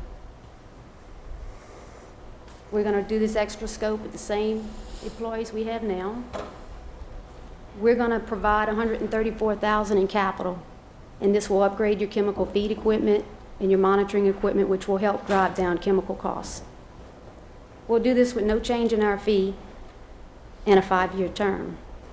So basically, we're willing to take on more work for the same fee that you're paying now. Any questions on that? Option 2 includes transferring risk. So it includes everything in option 1, the added scope, the capital, and we're willing to take risk for chemical and power cost. So in our fee, we'll give you a flat annual fee, and anything above that fee, we will be responsible for paying, the city will not. So that's the risk we're willing to take on the system. The benefits, again, risk transfer, incentive to drive efficiency, and it's an ease in your budgeting because the power and the chemical line items go into the operations line item, so you don't have to worry about forecasting your chemical usage or your costs, because those costs will only increase by CPI every year. It's not going to change. And that, again, is a 5-year term. We project with option 2 that we can save the city $270,293,000 on an annual basis. Of course, you've answered this question for me, but this is televised live. Mm-hmm. So if you don't mind, would you let the audience know where you came up with these numbers as far as chemicals and power? The chemical numbers were based on a historical average over the 5-year period. Mm-hmm. So from, was it 2007 to 2011-12, the average of those years. I think it went from 200-something to 500, so it's an average. These numbers are negotiable. If you want to, we can talk about what's the right number, but we feel like for this option, we're comfortable with these numbers because they're based on average. And those are averages of our bills where we're purchasing the chemicals. Right. So. And power. Mm-hmm. Chemicals and power. The $270,000 in saving, that's what the city would save right now Mm-hmm. if y'all was operating option 2. That's right. Jill, I know we talked about it today, but is there a way that, do you have something where you broke that down, exactly how you got the 270 and then on the next page, the 500? Mm-hmm. If I could get a copy, or we could get a copy of that, maybe we could. Okay. We'll be happy to give that to you. Option 3 includes everything in option 2. It also includes billing and collection services. That would be meter reading, customer service, bill printing, collections. We'll provide 3 additional vehicles. And the benefits of this option is we feel we can perform this service with a reduction in staff of 4. It's our understanding you currently have 10. We feel like we can do it with 6. Also in this option is we have a 24-hour call center. So any after-hours calls that come in, they'll be handled with less response time because we can address them quicker using our call center. And if we have distribution scope, we can go and handle the situation immediately as opposed to waiting to the following day or the following business day. We feel like we can save the city $524,910 a year. And that's, again, for a 5-year term. Our contract renewal, I think you need to decide by October on the contract, and the actual term date is February 1st. You know, we're certainly willing to do a contract amendment for term and scope to start whenever. You know, we can make this effective October 1st, December 1st, whatever you're comfortable with. So it doesn't have to wait. Okay. You and I discussed in option 4, which took on a little more of the billing and could potentially save even more money. Right. This option includes the current way you're doing billing, where I think you send a bill file to a print company and you do your own billing. We're talking about an option 4 where we would actually move all of your accounts on our server, and we would control and manage the billing side of the And that service would as give it well. online billing, they could view it online. Online billing, payment. We do this every day. This is our expertise. And you would be located centrally here. People would not really know a change. Right. You wouldn't see a change. We like to try and keep the same people that are currently doing it. Everyone would have the same opportunity to fill a position. We'd go through the interview process, and they would be at the window. The same. If that's the way you want to do it, we can customize it. We can keep it in City Hall. We can have an off-site location, whatever you guys want.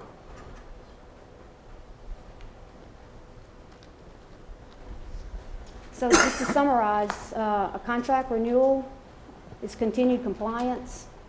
It's continued with certified, highly skilled operators, a management team, access to our technical support group, which is Allison and her team. It includes the capital, $134,000, and improved cost methods to minimize cost and hopefully future rate increases, which I think is the ultimate goal. That's the ultimate, yes. Again, annual savings, $270,293 and $524,910. That's based on a 5-year term. We appreciate your consideration with one or a combination of these options. It's cafe style, so you can kind of pick and choose. And also, now this is for discussion items. We won't have this on the agenda to vote on, because that still gives us plenty of time. Vice Mayor mentioned an option 4. This gives us a great deal of time to really study. I think all of y'all had the opportunity to meet with them, and I think they'll continue to meet with us as we go through this process individually, and then as we come together as a group where we can discuss each of your concerns or your wishes. But don't hesitate. If you, like I said, he came up with an option 4. Our ultimate goal is to be as the most cost effective as we can be. And we still have major capital projects that we have to do. It's not that we just want to do it, we have to do them. So, like I said, this will not be taking a vote on August the 9th, but I do encourage each and every one of you to study this. We all have Jill's number. She's Call been me. gracious. All you tell her we want to meet, she's down here. Call, text, email, I'm available. So please really think about this. Also in the flushing, I would like for Allison to give us just a briefing on the new regulations that are coming up in the flushing that I do think that the public needs to know, as well as this board. I didn't put my presentation up there. It is one that I gave earlier. You're already part of a regulation to reduce the disinfection byproducts, which is called Stage 1 disinfection byproducts. And that set the stage back in 2002, and you've been doing the sampling for that. And over the time, there's been some reduction in the disinfection byproducts that's been reported. That's been done with things we've been doing at the treatment plant, and all the different chemicals that we've been adding and trying to get things under control. In 2007, they started the first process of Stage 2 disinfection byproducts.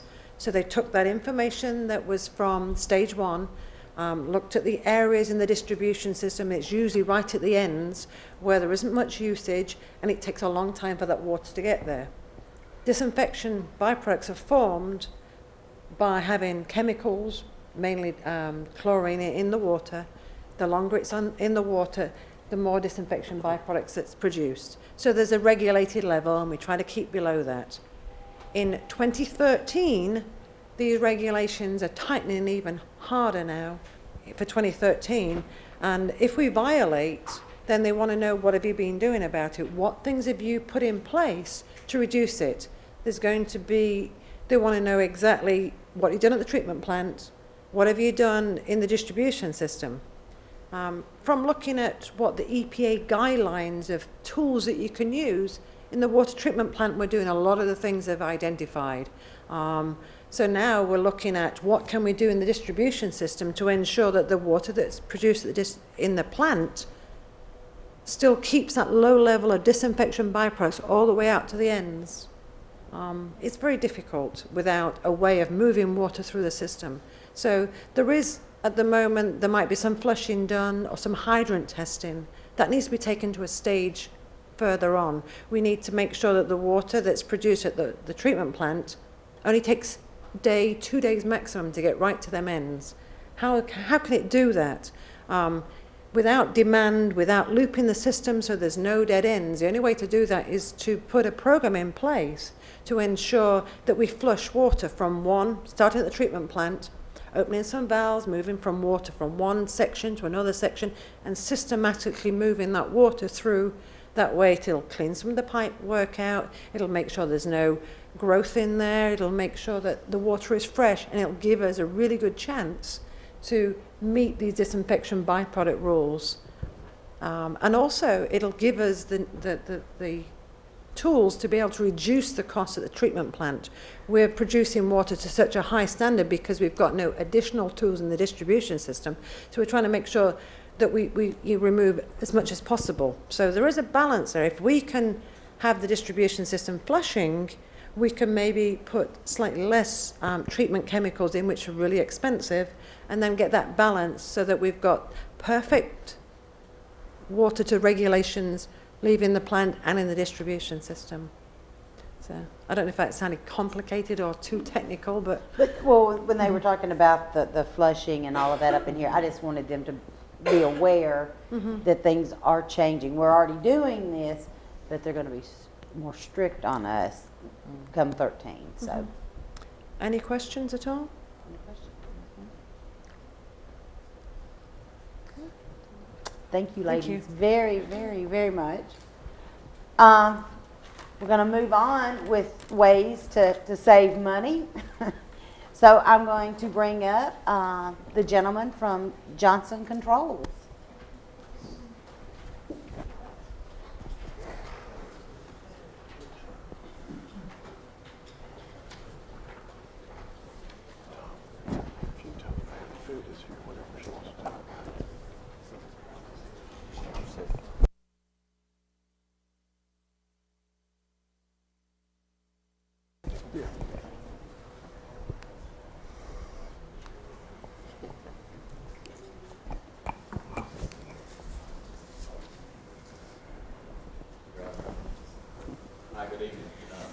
My name is Joe, and I'm with Johnson Controls, and I've got a few folks here with me. David Smith, one of our lead engineers, as well as Robert Lawson in the back, and Dennis Siegert, our quality control manager for North America, who handles a lot of our water projects that we work with cities just like yours across the state and the country.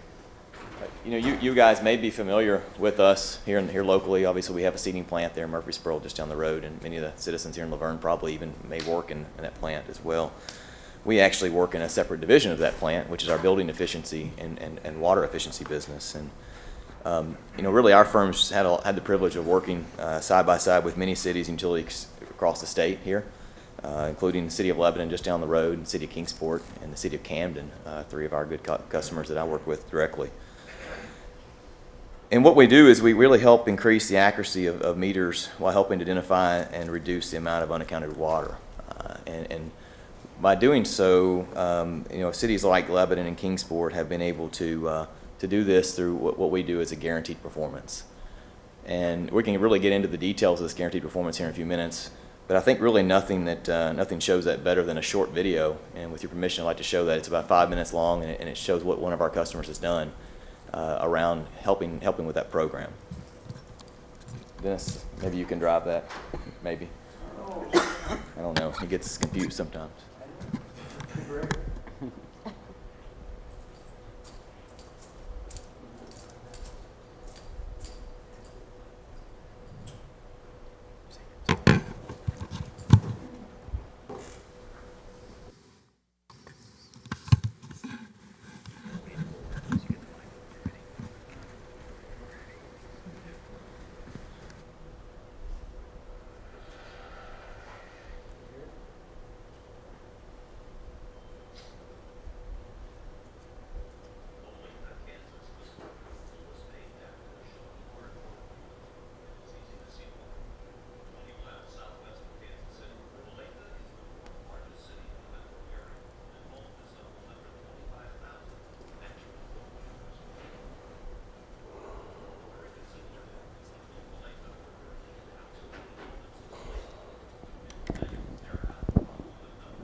The city had identified performance contracting as a way to fund targeted improvements and had invested time and effort into visualizing the project.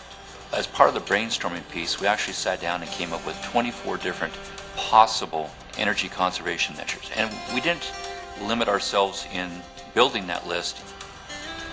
Ultimately, the city chose Johnson Controls to help determine which of those measures made sense, which ones didn't, and importantly, what else the city should consider. Johnson Controls has a very diverse wealth of expertise on various subject matters, as well as project experience with all kinds of various projects. And we typically match that with the customer needs as they understand them today, and very often come up with additional solutions that maybe they haven't even thought of.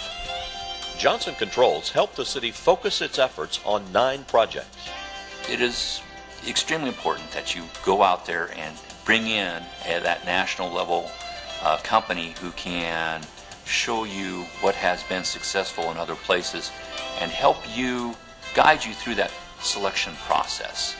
The centerpiece of the project wasn't even on the city's original list, but would ultimately deliver the biggest financial benefits. The replacement of every water meter in the city, more than 35,000 of them. Some of the meters were older and they had begun to lose their accuracy. And when a meter loses its accuracy, it costs the city in billable usage, which translates into lost revenue for the city. The new water meter system is vastly more accurate, collects data via computer, eliminating the need for city workers to drive around and read meters, and helps the city deliver better customer services to citizens. Heretofore, all we could do was look at somebody's meter and say, in the past 30 days, your water usage has climbed. We couldn't tell them when, we couldn't tell them why. The new system records water usage hourly, enabling the city to help residents identify and fix leaks and other water wasters. Installation of the new meters was scheduled to be completed in spring 2011, but at Johnson Controls' suggestion, additional crews were added to complete the installation months earlier, because the city bases its sewer rates on residents' water usage during winter. Increased revenues and savings are expected to pay back the initial costs in 11 years and can then be used to make further improvements. But basically, this is now going to put us into a cycle where we are going to virtually be self-sustaining now in our ability to provide this better customer service where otherwise we never would have caught up. Revenue generated by the water meter upgrades is also funding other innovative energy efficiency improvements. Solar panels provide hot water for the city car wash. A system burns waste oil from city vehicles to heat the welding shop. Controls turn vending machines off when no one is around and on when they're needed. Projects the city was eager to undertake. Because they demonstrate our commitment to overall energy efficiency, being a green provider of utilities, and that's good for us, and it's ultimately good for the citizens. Clearly, a sense of collaboration between the city and Johnson Controls was one of the factors contributing to the overall success of the project. And nowhere is that teamwork more visible than in the office of Johnson Controls project manager Greg French, located right in the city's building. We wanted to accomplish was to remove some of those barriers, email, voicemail, and have somebody there that we could look at in the hallway, talk to, say, hey, what about this? And get that comfort level of they're trying their best too. So giving access and communication between Johnson Controls and the customer and a direct face-to-face interaction daily helped eliminate any of the upset finger pointing or headaches that typically occur. It truly was the epitome of a partnership. Another key to success was educating citizens about the project, since it would impact literally everyone in the city. And we knew that there would be a lot of angst, concern by everyone of what does this mean to me in terms of my house? What does it mean to me in terms of my business? So it was important to us to get out there and get ahead of that. Flyers, door hangers, and other communications answered those questions and helped residents understand how the new meters would benefit them. And then adequately communicating that to the residents in the city is a huge part of explaining why this was undertaken. In this case, the improved customer service, the efficiencies of the project, energy savings, increasing the project scope without burdening the taxpayers additionally is all part of the messaging.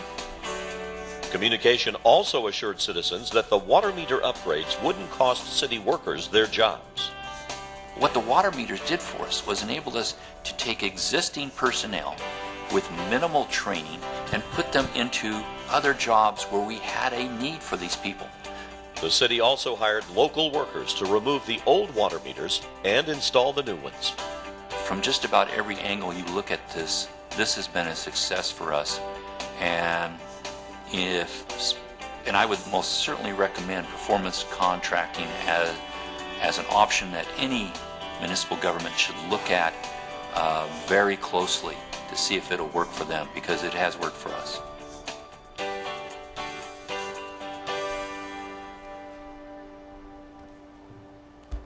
So I appreciate you taking a few minutes just to view that. I think that one thing's important to note is that as this job was put together, and just like any job we do, it truly is a partnership as far as identifying what you guys need. What y'all need is the most important thing, and each one of them is different, whether it's just water meters and automated meter reading that go into the project, or it's multiple measures like Olathe did or City of Lebanon did, where they had needs throughout their buildings with lighting and HVAC and water conservation outside of that as well. And they looked at a lot of different things, and that's one thing that we're going to do, and we'll get into and give you a quick summary of how performance contracting works.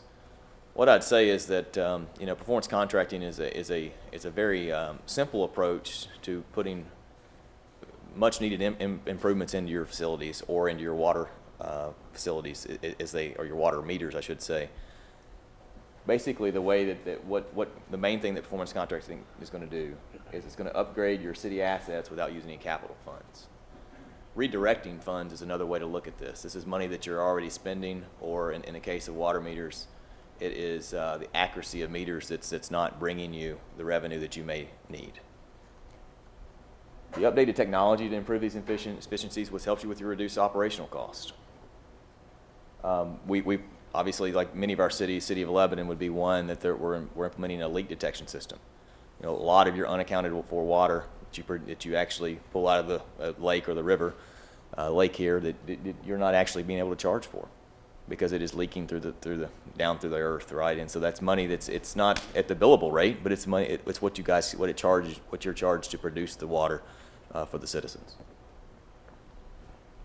Obviously, there's going to be some increased. I'm going to turn around here. Sorry, some increased reading efficiency, which will allow for redistribution of labor to more important tasks.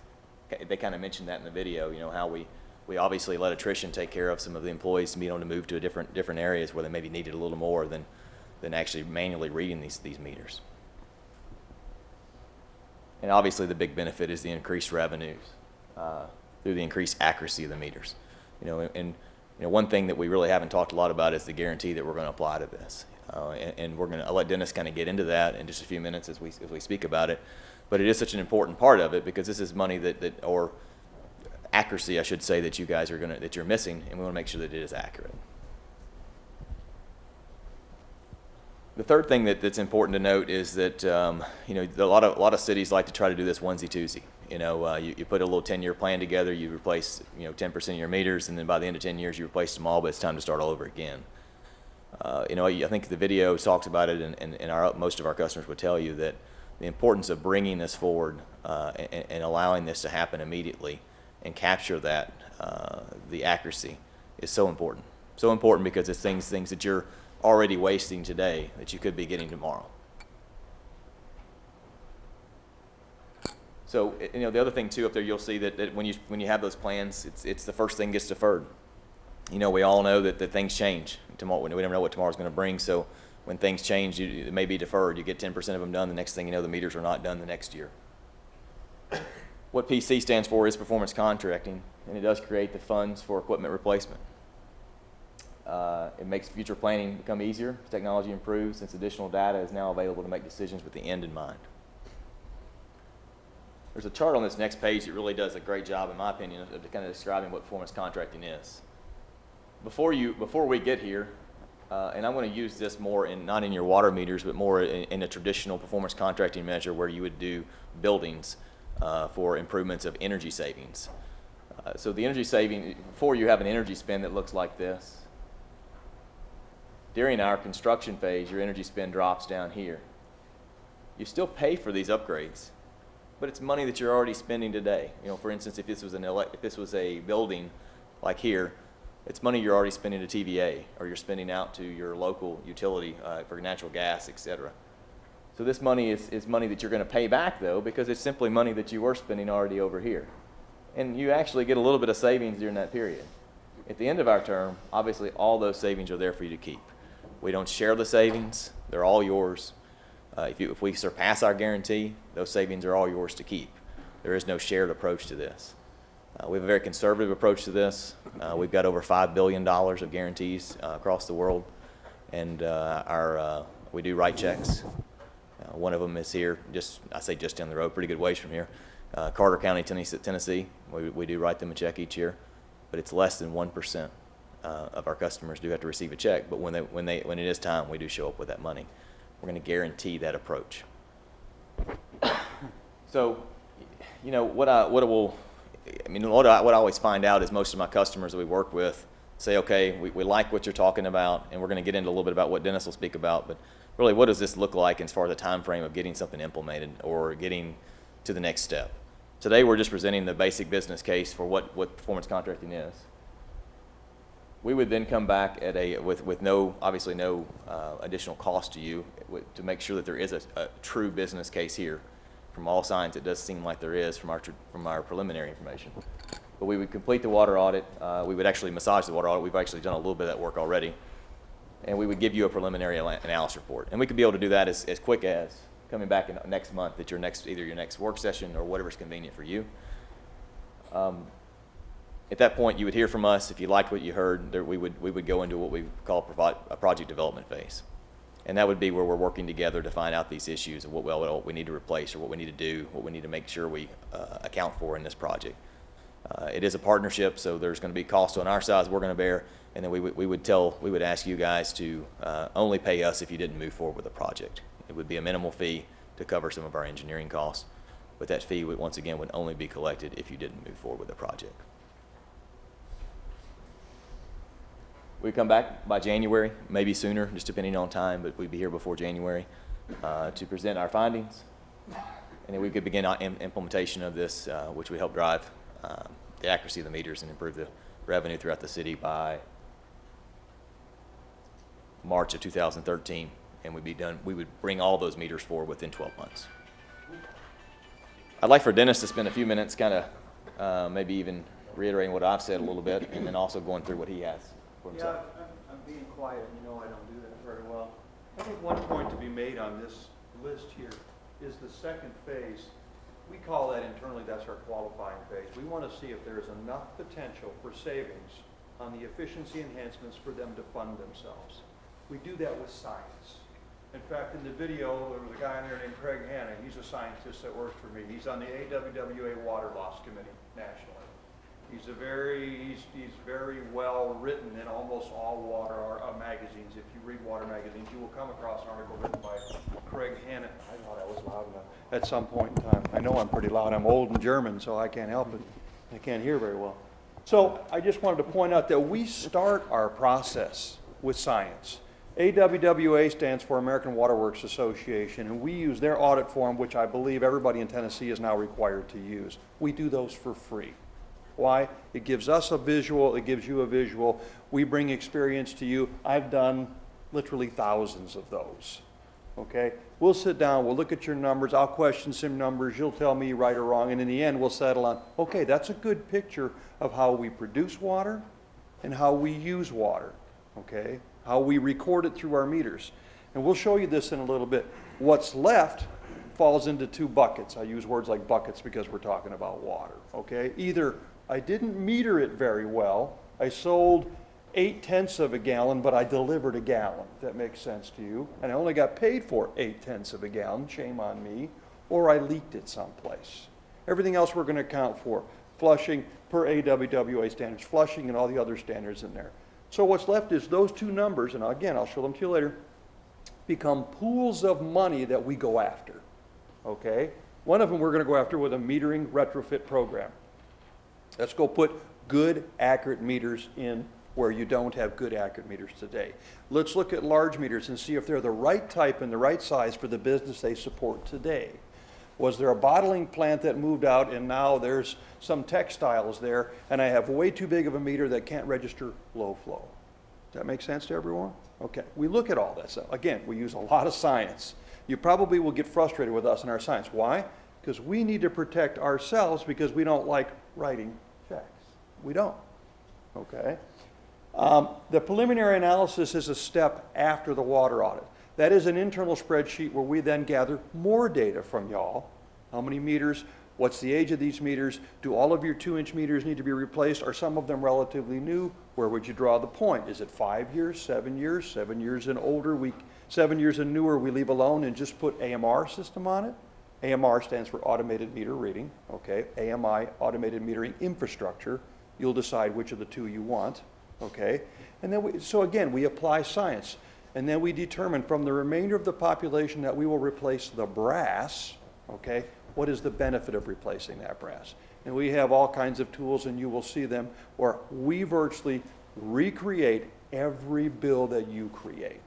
You give us a year, you tell us that 2009 was a typical and repeatable year for this city. It wasn't too hot, it wasn't too wet, it was pretty typical, and we see that quite often. We use that as a baseline.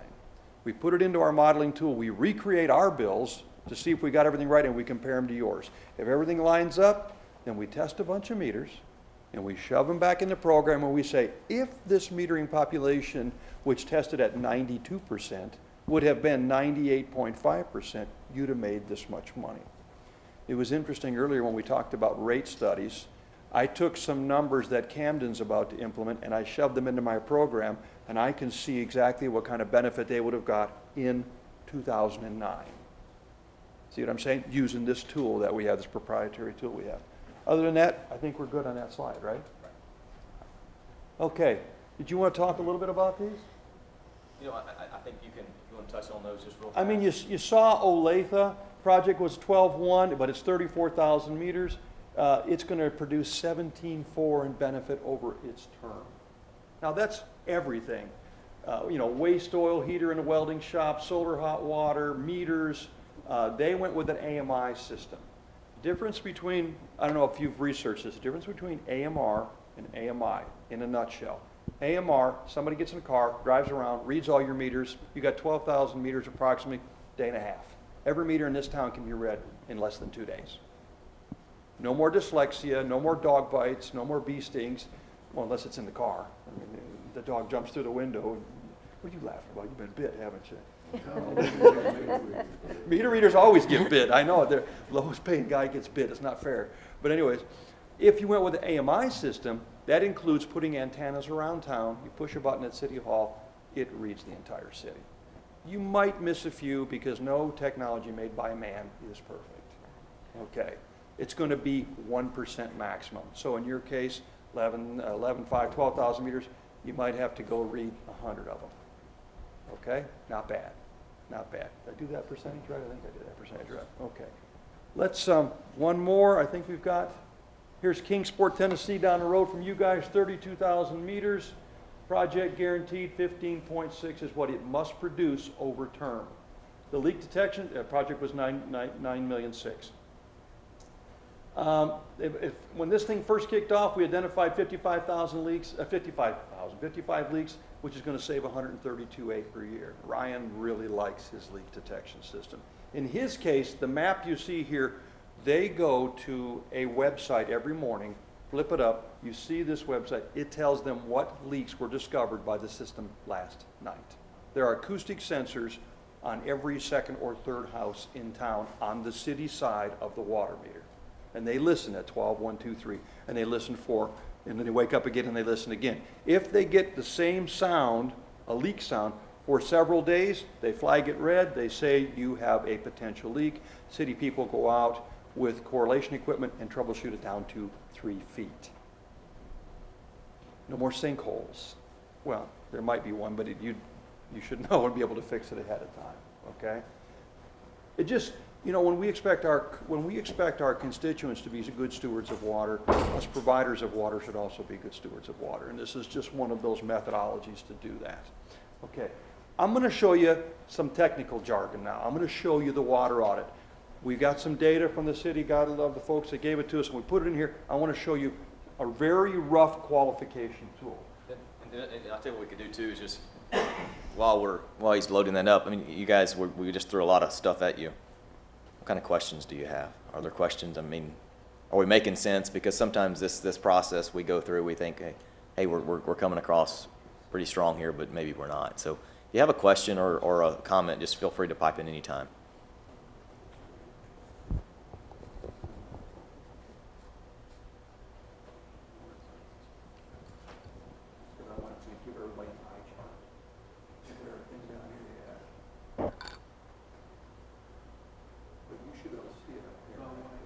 You can see.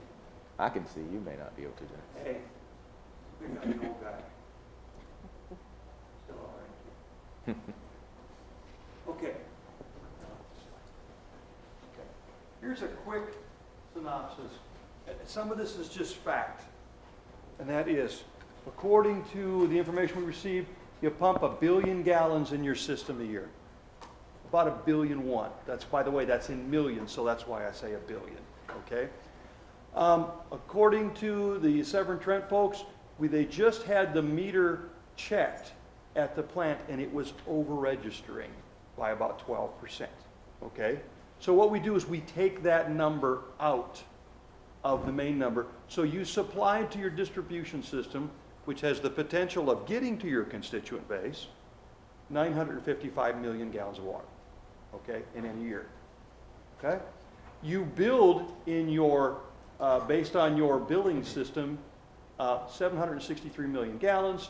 There is an unbilled unmetered number, and there is an unbilled metered number and unbilled unmetered number, which were given to us by your folks. We pull those out, and that covers a total authorized consumption in your system of 786 million versus 955 million provided.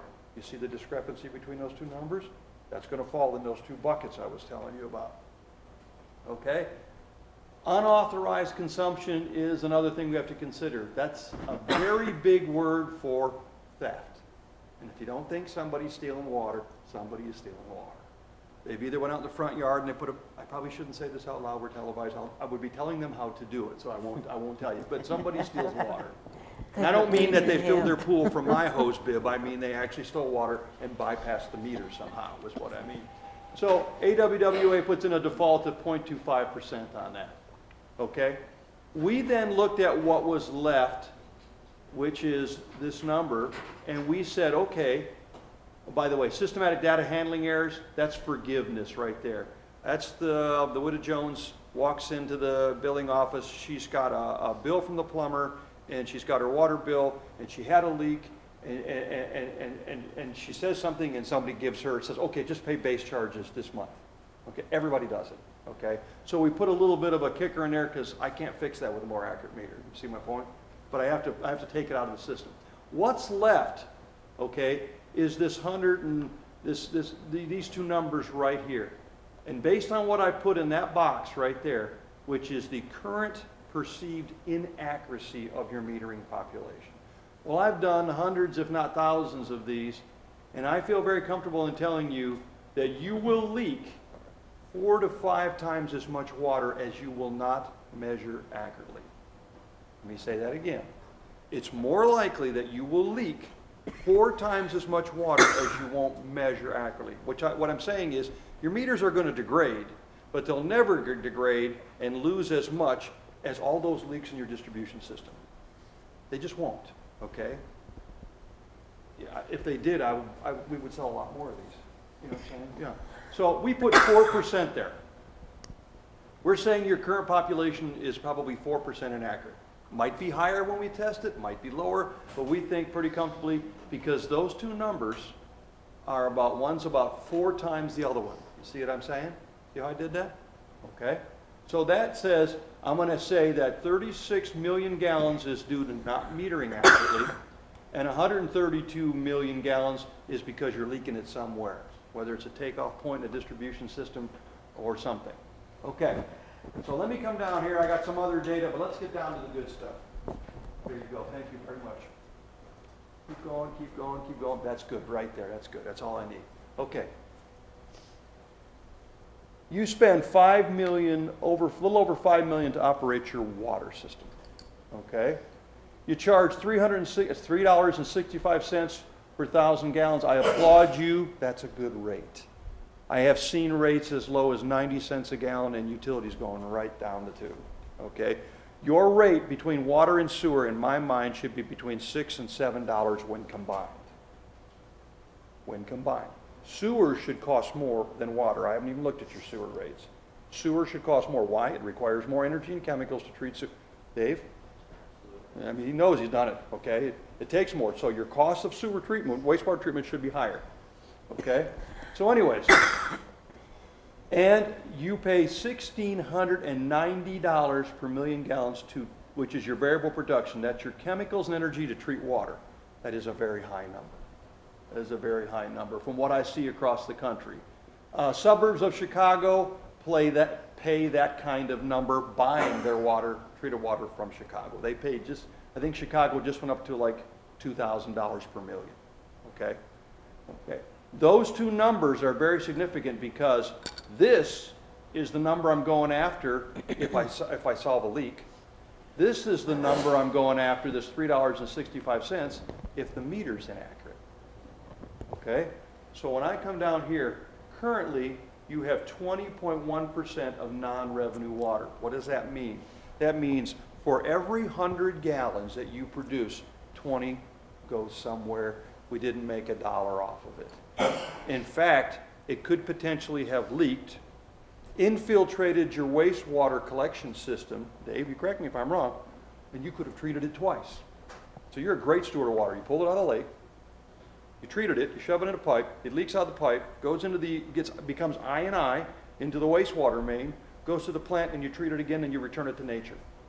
You didn't make, all you did was spend money, you didn't make a buck off of it. But trust me, you're not alone. Everybody does some of that. You can't avoid all of that. You'll always do some of that. Okay? So, here's the magic number. Your cost of apparent losses, that was that 4% right there, at 365 is $135,000 a year. A good metering program, I'm going to go after about 70% of that number. I think I can recapture about 70% of that number. But here's the question. Do you bill sewer from the same meter that you bill water from? Sure you do. Everybody does. Okay?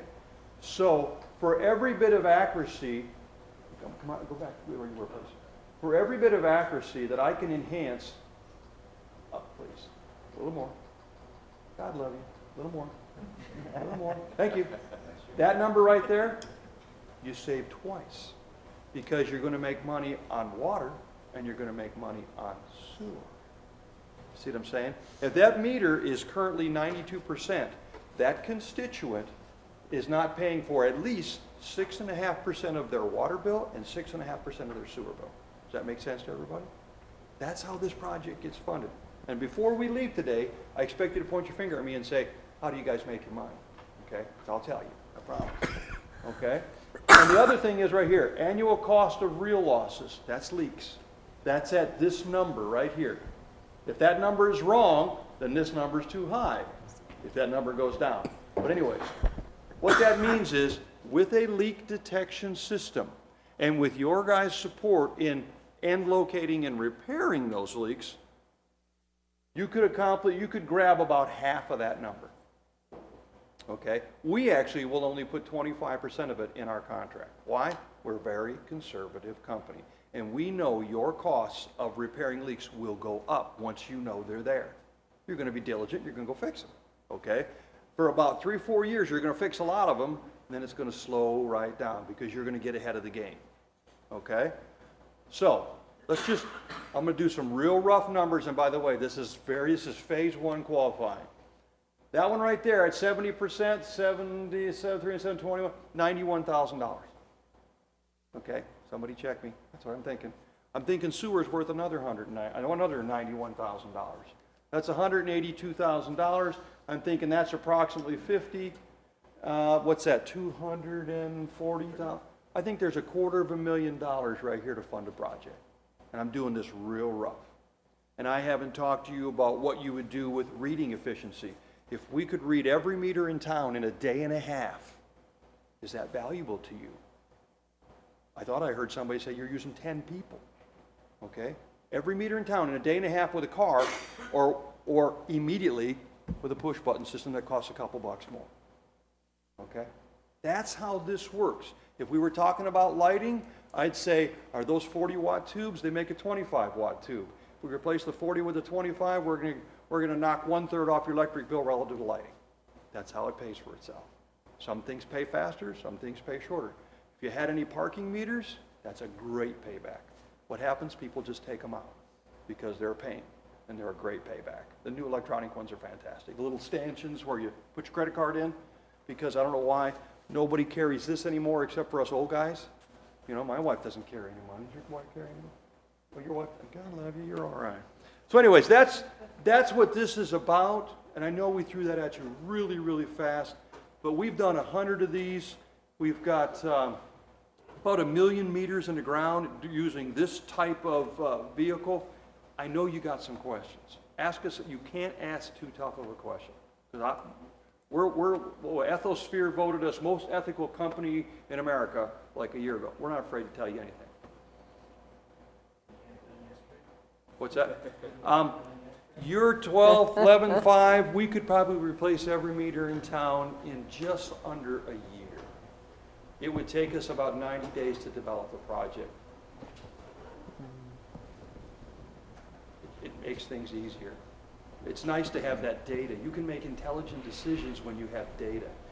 If you had a system like this in place, and let's just say you had drought conditions and you had to implement a water conservation strategy, how do you watch everybody in town and make sure everybody complies? With an AMI system, you can watch them. You can. You can look and see, why is he running his irrigation on Tuesday? He's supposed to be Mondays and Wednesdays. You can do that kind of stuff. Okay? When somebody comes in and says, my bill's too high, Somebody can turn around, they can look at them and they can say, why is somebody using 20 gallons per minute at 2 o'clock in the morning, and you find the neighbor's been filling his pool off of that person's account? You can do that kind of stuff. You've been doing that soon. Okay? But you can't do it right now because you don't have the data. There's some great customer service stuff. The AMR and AMI systems also protect the customer. If there is a leak in the house, it will flag and tell you. You can pick up the phone, you can call the customer, and you can say, you have 3 solid days of recorded use 24/7. Somebody go wiggle the handle because something's running and you can't hear it. Or there's an irrigation valve that's stuck open or something. It'll be a mushy spot in the yard soon, you know. You can do that kind of stuff if you have this intelligence. So anyway, that's a little bit your background. I'm done. I do want to know how y'all make your money out of this. Okay. I'm sorry. Okay, well, you shouldn't let us go without asking. Okay, when it comes to meters and the installation of meters, that's where I live every day. If you were to go buy meters from Badger, Master, Census, Neptune, whoever you buy them from, okay, because we don't peddle any one of them, we peddle all of them. We've tested them all, we know which ones work. We have multiple AMI, AMR systems. We'll sit down, we'll actually educate you and help you pick, but we'll make you smart so that you can pick, okay? If you buy meters, you're going to pay this much for a meter. We buy lots and lots of meters. We pay that much, okay? That's part of our money. You can't ever get it. That's part of the money we make. Make sense to you? If you were to install this yourself, whether it be over 10 years with your own people or even a local contractor to do it, you'd pay that much. We've got a handful of national installers who will hire locals based on you telling us how many they should hire, okay? But we pay this much. There's the other piece. If you were to try to do this yourself in the same time frame as us, okay, we're probably about 5 to 8% more than that. But you'd have to do it as fast and as efficient as we can do it. So that's where we make our money. And turnkey. And turnkey. No change. Yeah, there's no change order. Once we line it out, it is. If we find something wrong, we own the meter, 24 inches either side of the meter. If we find a problem, we eat it. If the meter prices go up, we eat it. If the labor goes up, we eat it. You pay one fee, there's no change orders. If you build a new subdivision on the other side of town and you say, add that, okay, we can do that. Since the people are already there, we can do that. But once we say we're doing 11,652 meters, that's your price. And it's guaranteed. I'm sorry, total project cost estimate. There's no way I could do it today. There's no way I could do it today. No rule of thumb on 1,000 meters is roughly? You can't, and here's why. I don't know how old the meters are. I don't know what type you would pick. I don't know what AMR system or AMI system you would pick. I cannot do that. I'd love to be able to. Well, no, then this would be very easy. I can't. I just can't. There's too many other variables, so we have to do an engineering study which turns up the price. I mean, we have some generic numbers that we use, but if I might say a number, and that might fit one product and not another, if that makes any sense to you. If you say I want AMI versus AMR, well, that's going to be a little bit more. So I can't. But you didn't ask me one other question, and the other question is, you said this was guaranteed. How does that work? Right? That's a good question. We're going to guarantee the efficiency of the components that we install. If we were installing these fixtures, we would say that they're 15 watts and your energy bill is going to come down by X, but you're going to have to tell us you use this room in a certain frequency or for a certain number of hours, and that's how we calculate it. Robert, you keep me straight, because he knows all about this part. When it comes to meters, I can't guarantee how much water people use. I can't guarantee the weather. I can guarantee the accuracy or the efficiency of the device. And that's what we will do. We will test a set of meters beforehand. We will install accurate meters. Post-install, we will pull another sample and test those meters, and that becomes the proof.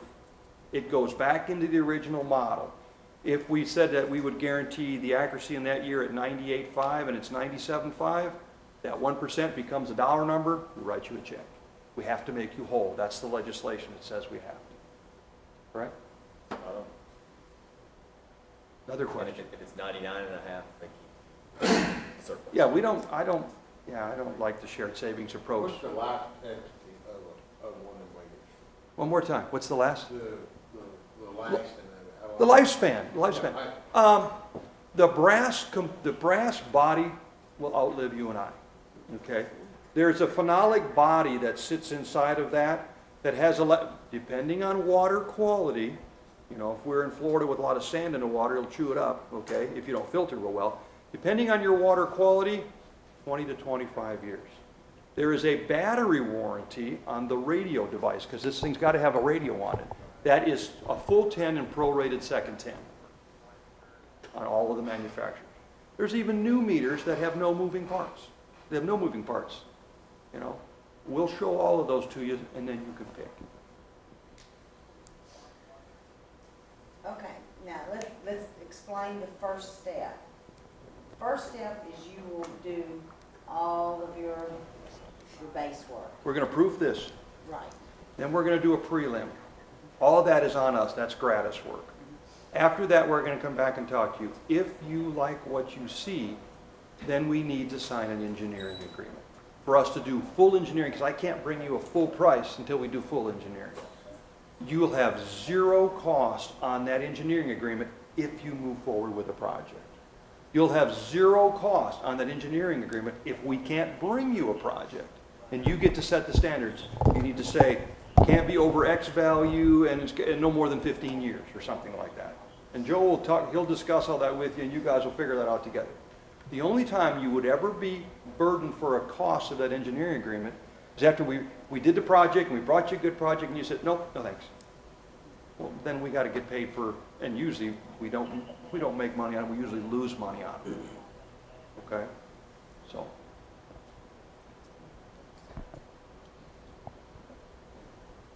So we don't actually have to take an action on this to do the first two steps. Am I right? Or do we need to vote on that, asking them to do the, probably be best if we took a vote. Where's our attorney? You're all hiding from me. About that.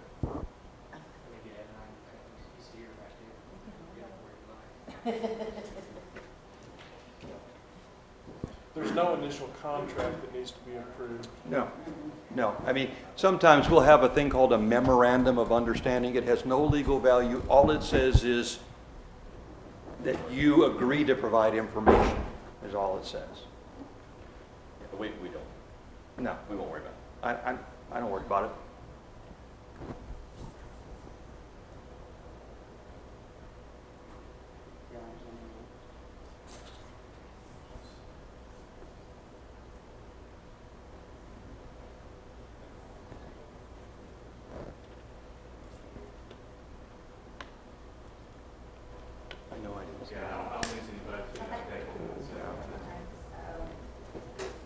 I think it's more of an administrative thing to get it started. But obviously, when they do the initial and bring back their proposal, obviously that would take action. Yeah, we'll come back and do another session like this, and we'll show you what we found, okay? And then we'll bring a engineering agreement for you to look at, okay? And of course, that's when the vote goes in, right? That's right. And we could be ready for that, Dennis, correct me, by the August council meeting if that fits your schedule. I don't know when that takes place in August, September, whatever's best for you guys. August the 9th, so you probably won't. It'd be the September. It all depends on how fast we get information back, and if you want us to look at any other energy savings. Do you want us to look at your facilities? Do you want to do building envelope stuff? You know, it all depends on all that. That's right. My part's easy. The leak detection's already on. The leak detection, that was our biggie too. The leak detection. Preliminary analysis. You know, I have most of the data. We just requested a little more data. Sewer rates, how they're applied, you know, accurate counted meters, and we have a model for how the numbers through. And it allows us to give us a preliminary idea what the value of the project is. So we come to you, we can say, you know, the project's going to be in this price range, so we have an idea where it's at, and then you can decide, you know, what you want to. What you want to do with the project is something very interested in doing. The leak detection's already on. I think it may be better to have them come back to a workshop good question. session I agree. instead of a council meeting. Our next council workshop is on August the 30th. The 30th, That that's a sounds workshop. They give- That's really what you want. Yeah, we want to really investigate this thoroughly, Yeah, no rush sure. jobs.